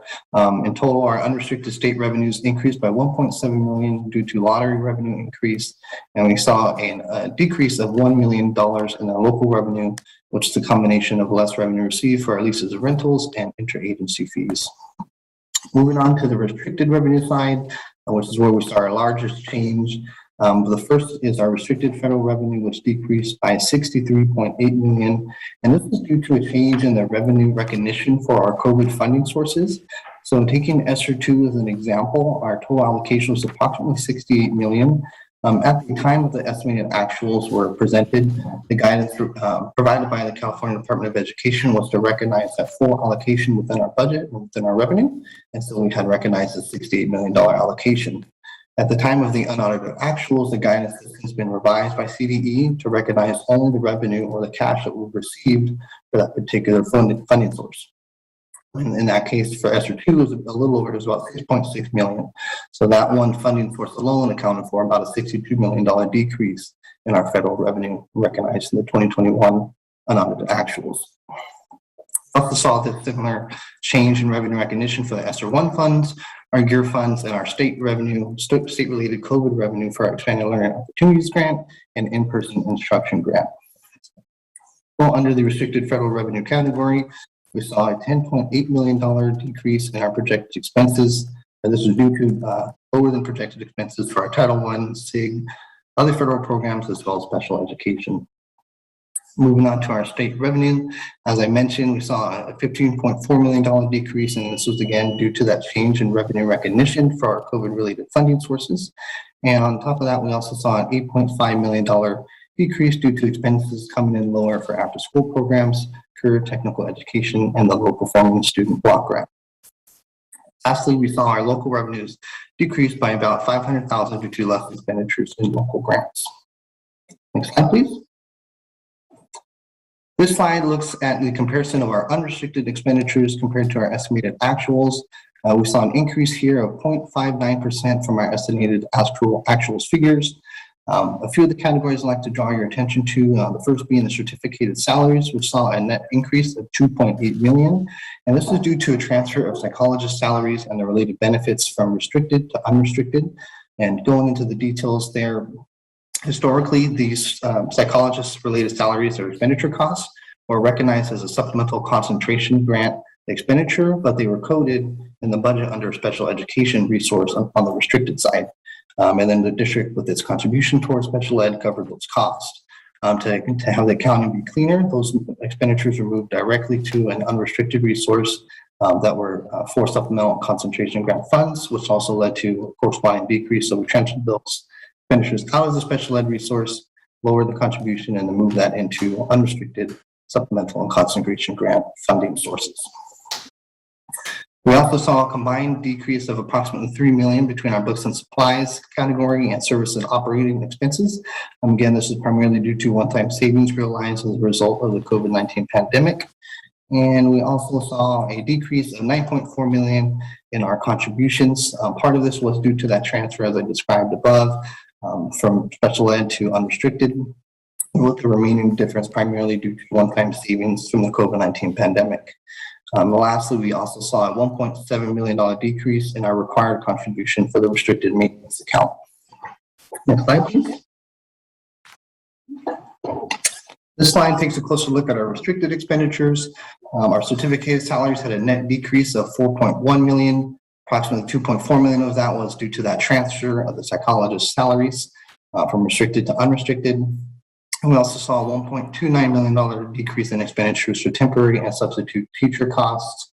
Moving to our classified salaries, we saw a net decrease of $1.2 million, of which $400,000 was due to COVID-funded salary costs decreasing, as well as $692,000 decrease in temporary and substitute costs. Benefits saw a net increase of $267,000 due to an increase in the STRS on behalf amount. And the way that functions is it's required of us, of the school district, to recognize both the revenue and the expenditure or the contribution that STRS makes on behalf of our employees. And so there's a revenue line that goes in hand in hand with the expenditure line. Those net out to zero, but there was a slight change from where we were on estimated actuals, and so that's why it shows a net increase of $267,000. Books supplies saw a net decrease of $1.4 million due to one-time savings related to school closures and distance learning. And we also saw a net decrease of $10.7 million in our services and other operating costs due to those categories listed as well. Lastly, our capital outlay decreased by $188,000 due to less COVID-related capital outlay expenditures. Next slide, please. This slide goes over the use of one-time funds and shows how our carryover one-time funds from our 2021 unaudited actuals flow into our 21-22 current year budget. As of the unaudited actuals, the district will carry over $1.4 million in unrestricted supplemental concentration funds. Part of this was due to orders that just had delays due to supply chain fulfillment or things of that nature that didn't have the products received by June 30th, and so those amounts are carried over. In addition, the below table also identifies carryover amounts for restricted programs. So you can see in the left-hand side description of each of those programs, on the right-hand side the carryover amount for each of those respective programs. In total, $127.4 million in restricted program funds carried over into the 21-22 budget year. Next slide, please. This slide is an update on our FICMAT fiscal health risk analysis, which was conducted back in October 2018, in which they identified 60 deficiencies and provided recommended corrective actions, of which 30 have been implemented and 30 are still in progress. We do have a more in-depth matrix available on our district website, and it also has been recently reformatted to be more user-friendly. And so again, that's available on our district website. And our next update will be presented with our 2021-22 first interim report. Next slide, please. This slide shows our multi-year projections with our updated beginning fund balances taken from the 2021 actuals report as of the adopted budget. So as you can see on the second to the last row there, the beginning balances are updated to reflect the figures from the unaudited actuals, and you can see how those flow through each of the years of the multi-year projection. You may also note that in the restricted columns for the 2 out years, that negative restricted balance number, and that is also related to the change in the revenue recognition for our various COVID funding sources, and that will be corrected or adjusted as we move into our next budget update. As you can also see, with the new adjusted starting balance, we do still have that deficit spend in each of the 3 years, with the $6.7 million in the current year, $18.2 million in 22-23, as well as the $24.9 projected deficit spend in that 3rd year out. Please. This slide is again an overview of our multi-year projections, but this is without our COVID-related funding sources. As you can see, there's not much change to the unrestricted side, so we still have that unrestricted deficit spend flowing through each of the 3 years of the multi-year projections. The unaudited actual ending balance carrying over into that beginning balance figure, and you see how that flows through as well. For total combined ending fund balance of $60.1 million at the end of that 3rd year out. And with that, I'd like to pass it over to Rose. Thank you. Thank you, Jesse.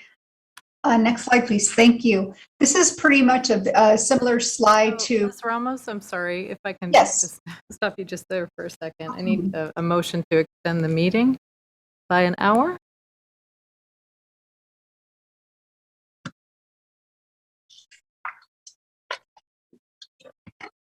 Do I have a second? Second? Okay. Thanks. All in favor, say aye. Thank you. Please go ahead. Okay. Thank you. Thank you, Member Phillips. Please go ahead, Ms. Ramos. Sure.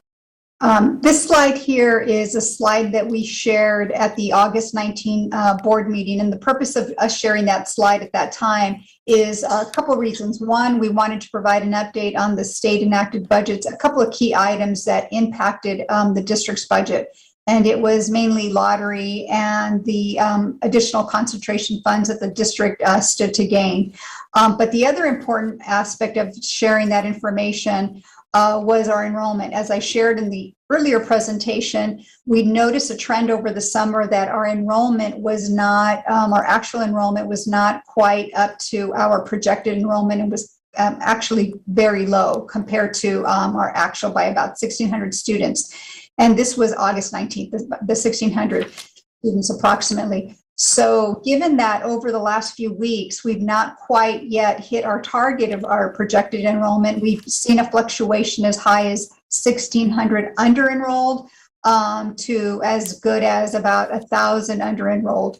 And it's kind of varied week by week. So we thought it was important that we bring up the slide from August 19th, and then we modify it to include the revised beginning fund balance, which is actually your ending fund balance from the prior year that we just closed, to show the impact on our multi-year projections, assuming that our enrollment does not materialize and in fact stays under enrolled at 1,600 students. So very quickly, the impact is that that line there, the net increase or decrease in the fund balance is of course that our deficit will increase. And the year we're very concerned about is that 3rd year, because we do have to show, positive all 3 years.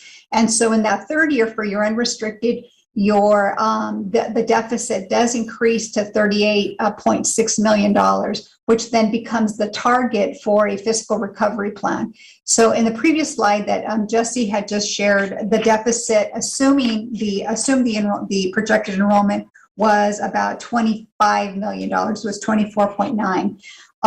But that assumed that the enrollment that we projected was going to fulfill itself completely. And we've have not seen the case on that. So it's really important the board and the public be aware that this is a risk. When will we know where we land?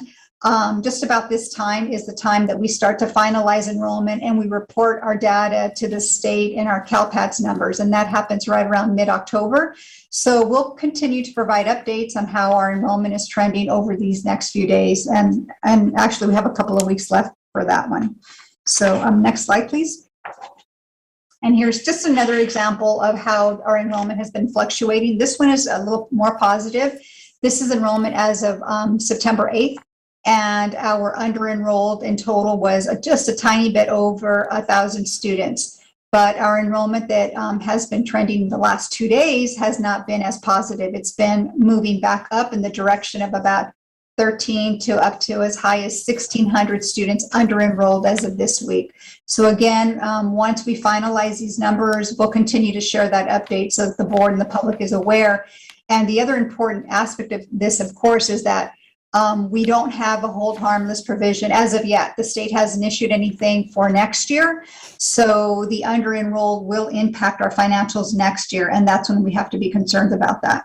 So more information to come on that. Next slide, please.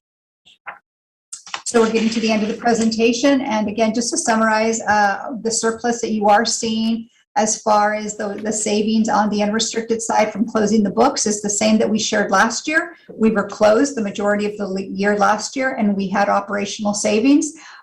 We were not able to project that we were going to stay closed for as long as we did. We were hopeful that school would reopen, but unfortunately that was not the case. So when we started the year and we built the budget for the 2021, we assumed a full budget year of operational cost at that time. But as Jesse shared, as the year progressed at each interim reporting period, we did adjust the budget down to reflect at that time what we thought we would need to spend for the remaining year. And then finally, as we got closer to year end, when you adopted the budget, you were presented with the estimated actuals, which showed a very close projection to where we actually landed in our actual financial statements.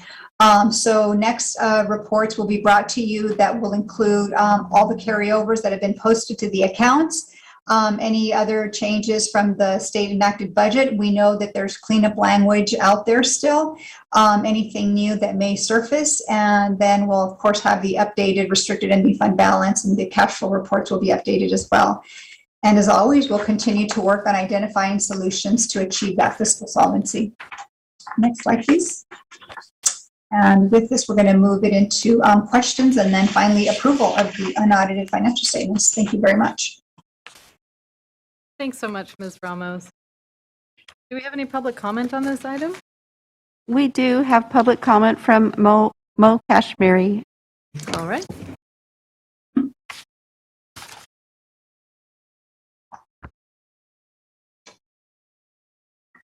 Mo, if you're speaking, we cannot hear you.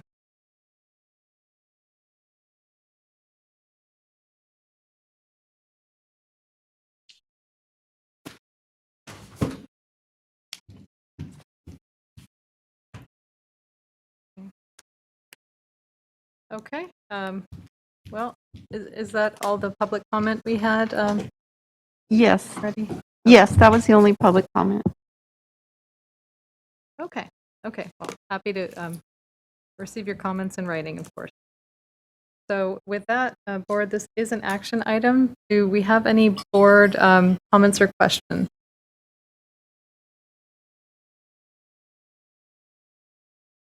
Okay. I know we're all cognizant of keeping our staff here late, so would ask that we try to be brief. Member Garcia. I will be brief. Thank you, Rose and team, for the presentation. I just had very, I think, just clarifying questions on all of the restricted programs, all the carryover amounts. I know that they're being carried over because we were closed for most of the year. are we returning any of those amounts? I know some of the I know some of these fund or programs have a cap as to how much you can carry over. So just trying to understand if the flexibilities to be able to carry over the entire amount are still in place, or if the caps are now in place, so that means you have to return some of the funds. Can you just clarify that? Absolutely. We do know that on not the COVID relief funds, those have different dates, but we just received some information, as a matter of fact, earlier today about some of the other federal sources. Our titles primarily are federal sources in those categories that that flexibility will still apply. And I just can't recall off the top of my head if it was another like 15 months or 12 months that we were given, but we will certainly provide you with that update. But yes, there is already some provision out there to increase that cap and to extend that spend by date as well. Okay, that's good to hear. I'm thinking in particular about our Title I schools. Those are critical funds that have a huge impact at the school site level. And then I had a question about, it's on the actual agenda packet. It's the on the contributions that came in lower than projected for the special ed. I think it's the transfer of the psychologist from the special ed fund to supplemental and concentration. Is that going to be a permanent transfer, meaning that now they're going to come out of supplemental and concentration on an ongoing basis? That's correct. That was a correction, Member Garcia. That's a very good question. They should have always been applied to supplemental concentration. And as we're going through these accounts and we're discovering some inconsistencies, we're correcting those. And that was discovered and again, we're trying to make sure that our LCAP is supposed to be totally tied to our budget. That wording was there, but the transaction had not happened. And so this last year, staff worked to clean that up. And so that will be an ongoing unless, there's a difference or a change in the LCAP itself. And Jesse, please, if there's some more details that you want to add to that. I think you covered it well. Thank you. Okay, and just two quick questions. So on the Child Development Fund, I know that the unrestricted general fund would backfill for about $550,000, and I think that was in the budget that we adopted. I think that was on a one-time basis, so I just wanted to make sure that the child development program is still part of the conversation in terms of like a longer-term conversation and a bigger conversation about early childhood education, and then figuring out how this particular program fits into that larger conversation. So can you confirm, did we just, I guess, fund that program on a one-time basis pending this conversation as part of the fiscal recovery plan? Yes, we made a contribution this last year. It was in the budget. And for this coming year, I believe, and Jesse, jump in here if I get this wrong, but I believe that we utilized some of our one-time COVID relief dollars because that program was not able to generate the fees that it should have generated. In addition to that, they also received their separate pot of COVID relief dollars that shouldn't, close that gap this year. But, we've just started this year, so it's kind of a wait and see. We'll know by first interim how they're operating. Okay, well, that's good to know. And just a comment / request, the FICMAT sort of matrix or report, it was one of the first things that I heard about when I got sworn in, all the FICMAT like findings and all of that. So, and I know that you've been reporting back on progress. Some of the recommendations are still in progress. Other ones have been completed. I am going to request that at some point we hear like a more comprehensive, I think, presentation that, because I feel like there's so many reports that we hear back from, but I'm starting to lose sight as how they all connect. One of them on the fiscal side, it's FICMAT, FICMAT report. It's also the state auditor report, right, that came in after FICMAT. SCOE also gives us reports and input and feedback. So we have that on the fiscal side. And then on the programmatic side, we have the CCEE report for special education. We have the suspension report for disproportionate suspensions for African Americans. And then we have all these plans that are tied to funding, right? We have the multiple versions of the LCAPs, another one's coming, I think, next year. The ELO plans, the ESSER plans, the ARP plan. I think there are about 8 plans that staff has worked on this past year. So I'm just trying to put all of this together, how the funds connect to the programs. And the superintendent, I don't know if when we can have this conversation at the board level, because there's just so many things happening that I don't want to lose sight of how much progress the district has made, but how much longer we still have to go. And then it goes back to that one slide that Rose, thank you for including it again, that still shows that our budget, we still have work to do on our budget with our unrestricted general fund on an ongoing basis. That without these one-time funds, our budget isn't healthy. And right now we're just, for lack of a better word, I mean, I feel like we're drunk with money, but it doesn't mean that we're okay. So, Superintendent, if you can just make some comments about all these reports on the fiscal side, on the program side, and then all these plans, and then that's the final question. Yeah, what I'd like to propose, Member Garcia, is just a reminder to the board and to our community that we are, at the moment, the initial fiscal FICMAT report was some time ago, 2018 or so. That matrix is still one that we're operating and monitoring. And since then, of course, you know that we had the state auditor as well come up with recommendations on the fiscal side. And then on the programmatic side, as I've mentioned, we have several reports. We have the Council of Great City Schools report of 2017. We have the CCEE SIR report as well. So we have been working on figuring out how all of these reports intersect. We know that we can't focus, for example, on all 70 plus recommendations from the CCE SIR.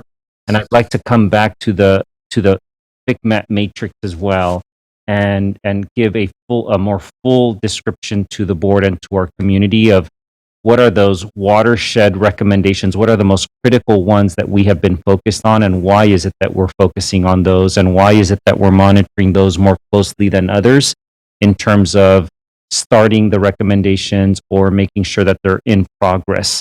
What I'd like to propose is that we provide an update to the board on those 2 areas, the programmatic and the fiscal, and be much clearer about the recommendations from the FICMAT, from the state auditor, state audit report that we believe we should be focused on to try to address the slides that you mentioned, Member Garcia, so that the board and our community can better understand what it's going to take in those recommendations and why we're choosing the recommendations to try to address the bottom line, which is that those the multi-year projection is what we have to address ultimately.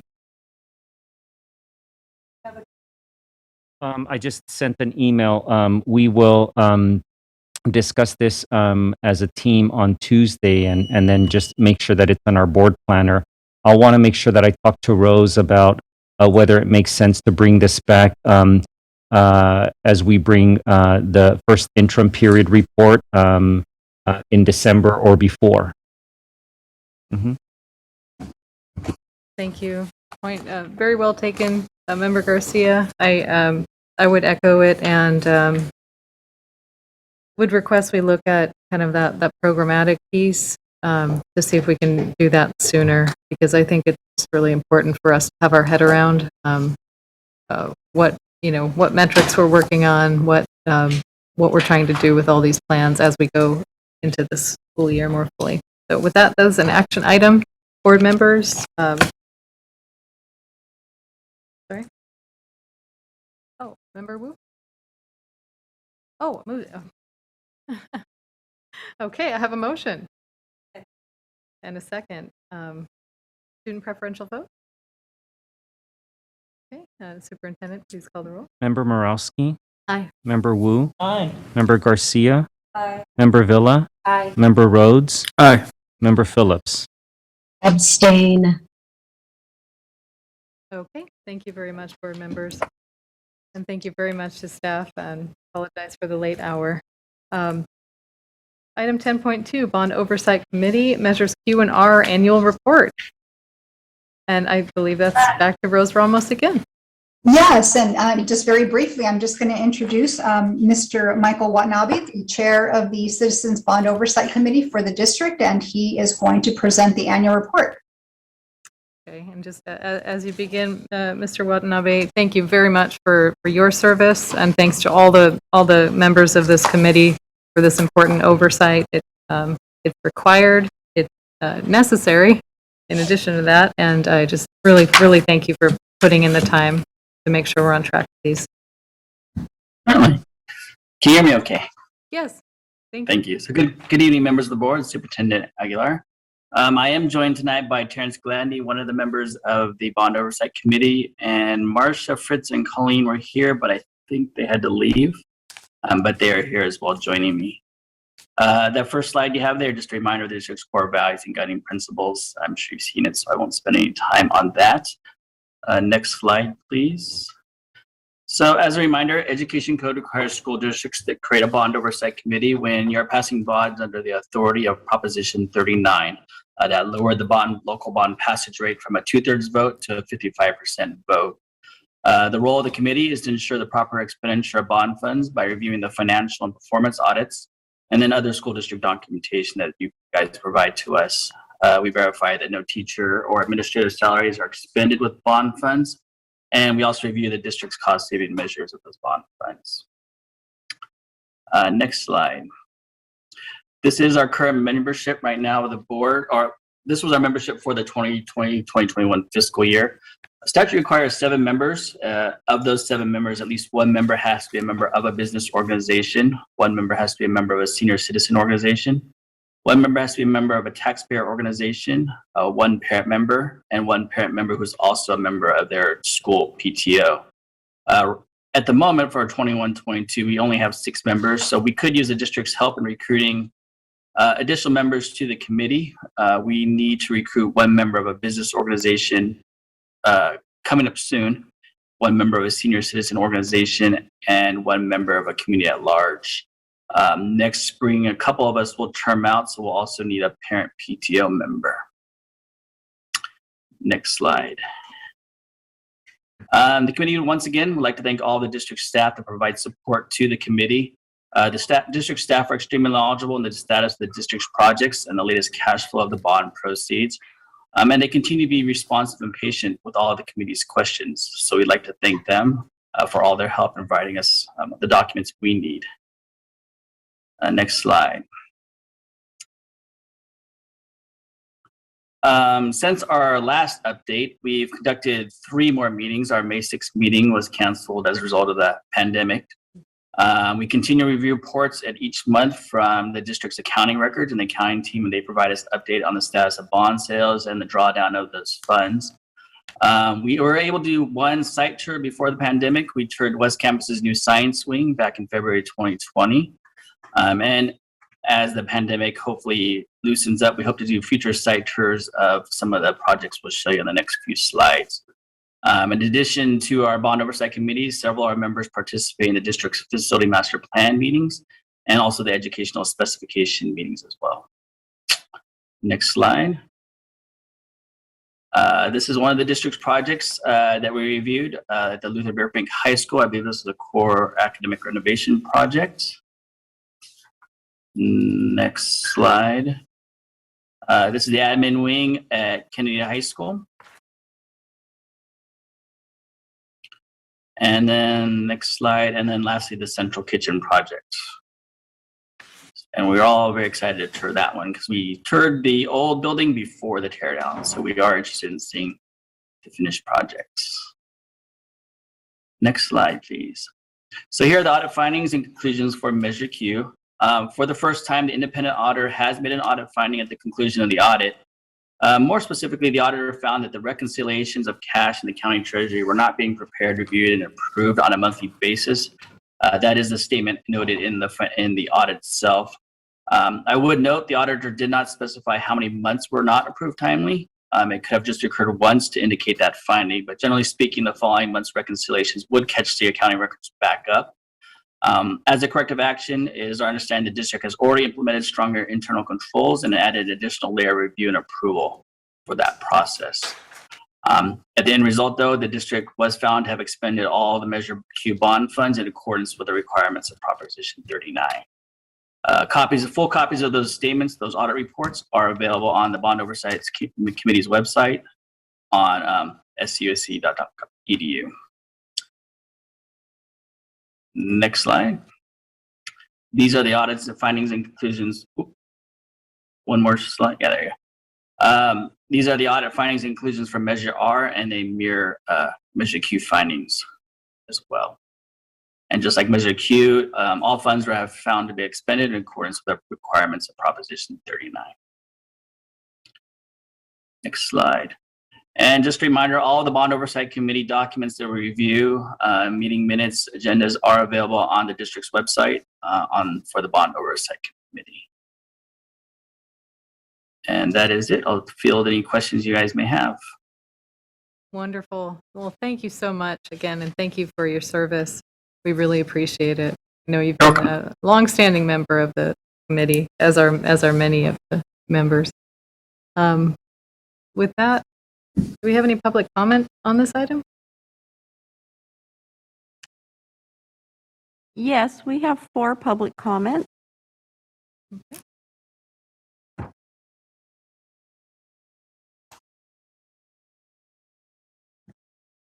And we have Mohammed Kashmiri has requested to speak.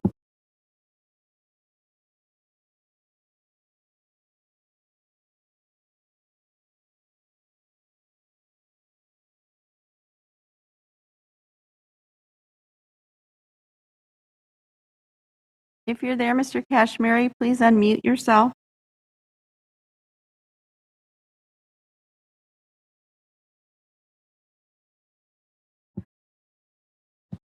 It looks like he's away from his computer, maybe. Our next speaker is Sarah Colgrove. Hi, thank you. I have 2 children in the district. My oldest is a junior at John F. Kennedy High School. First, I want to thank you for opening schools. I want to thank you for the on-site COVID testing we have, and I want to thank you for our school mask policies. But today, I'm here to bring to your attention a safety issue concerning the baseball and softball fields at Kennedy High School.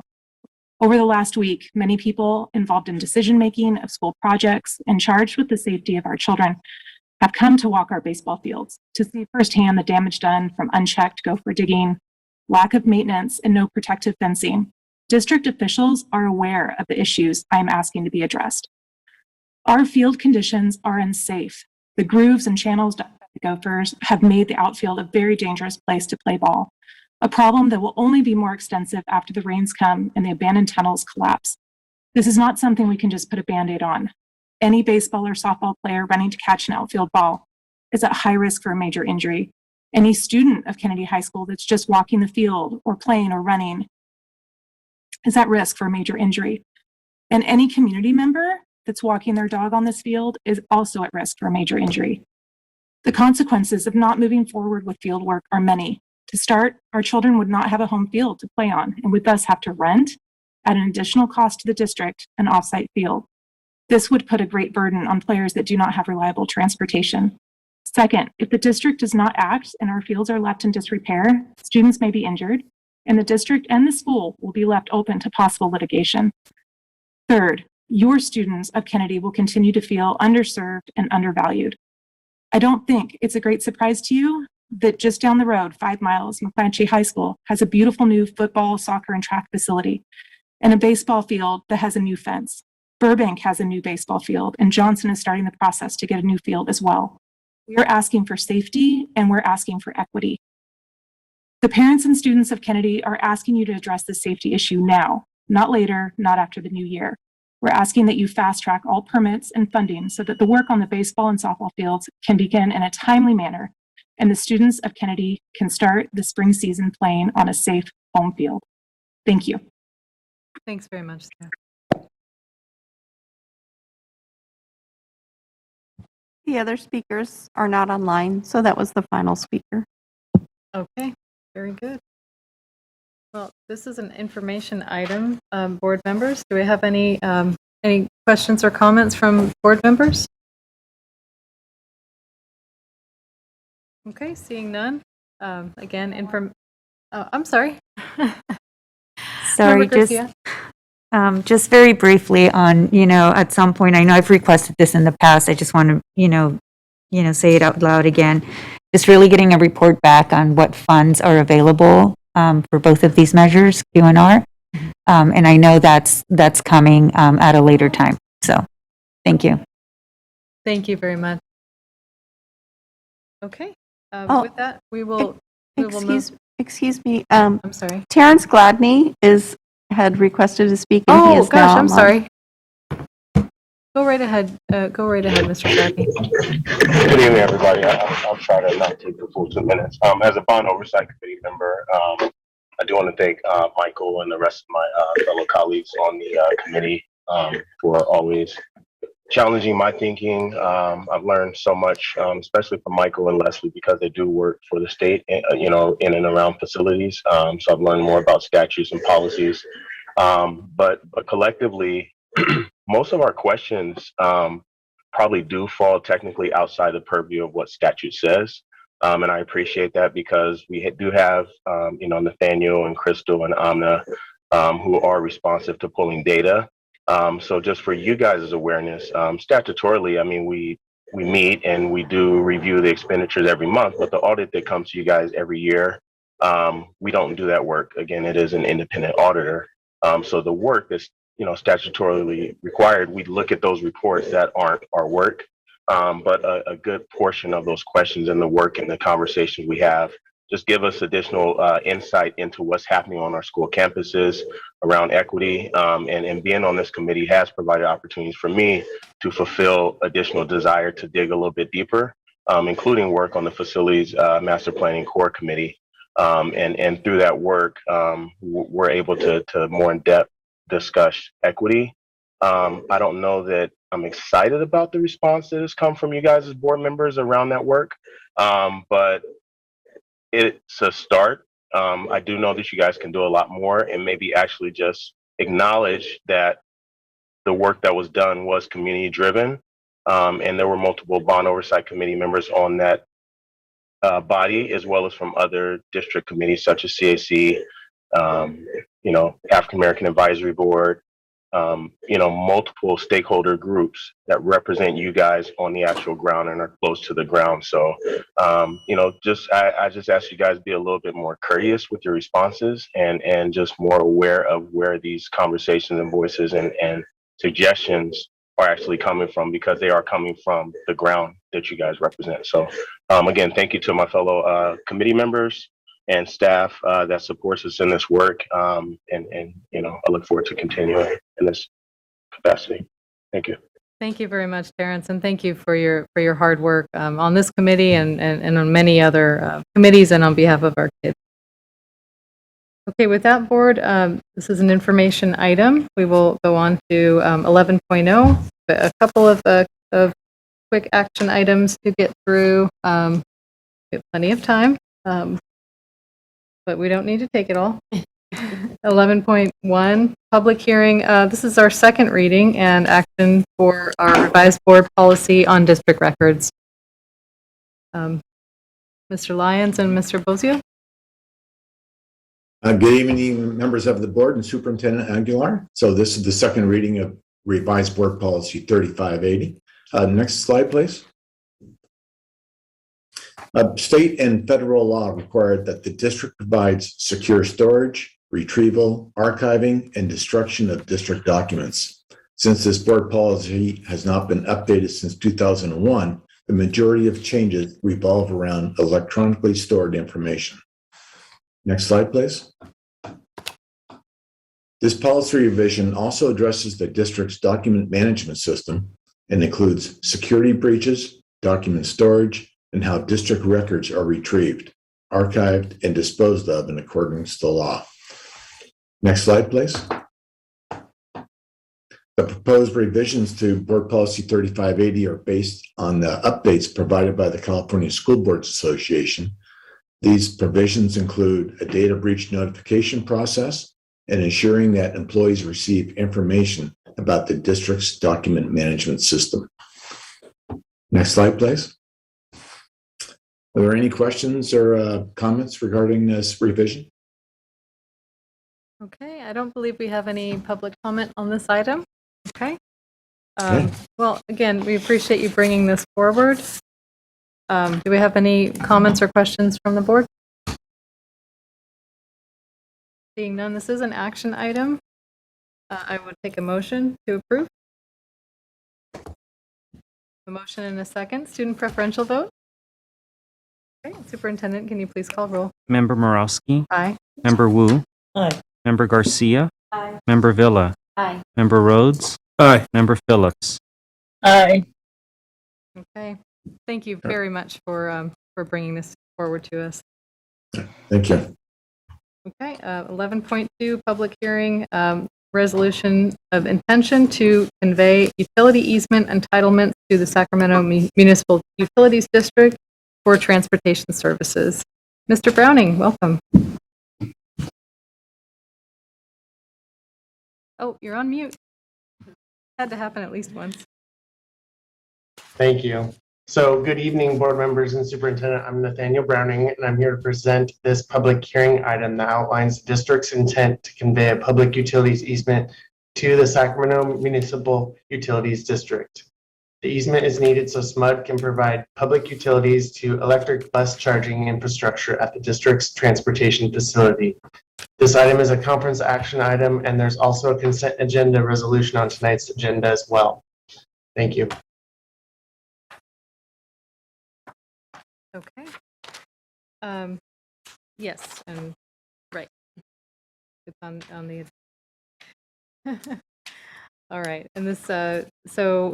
We have no public comment on this item. Am I correct? And okay, thank you. And any board comments or questions on this? Okay. Thank you. I need a second to move us from conference to action. Okay, do we need a roll call vote on, okay, all those in favor of moving to action, say aye. Aye. Aye. Aye. Thank you very much. We'll do the roll call vote. Student preferential vote. Thank you, Superintendent. Member Morowski. Aye. Member Wu. Aye. Member Garcia. Aye. Member Villa. Aye. Member Rhodes. Aye. Member Phillips. Aye. Okay, thank you very much. With that, we'll move on to the consent agenda, 12.0.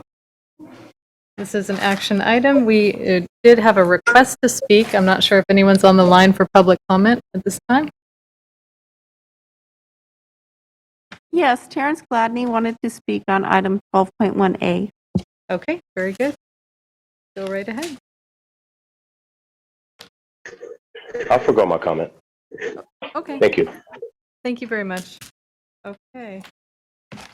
That concludes our business. Almost. 13.0 business. Member, I'm sorry. we need to vote on the consent We need to agenda. vote on the consent agenda. Thank you very much. I will take a student preferential vote. Yes on all open session items. Okay, thank you very much. Roll call. Member Morowski. Aye. Member Wu. Aye. Member Garcia. Aye. Member Villa. Aye. Member Rhodes. Aye. Member Phillips. Aye. Okay, wonderful.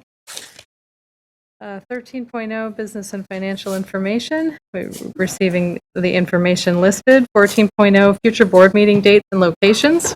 Our next regularly scheduled board meeting is in 3 weeks, October 7th, 2021 at 4:30 closed session, 6 o'clock open session. The next one after that, October 21st, 4:30 closed session, 6 o'clock open session. And with that, I will take a motion to adjourn. All those in favor? Aye. We are adjourned. Thank you all very much. Thanks. Recording stopped.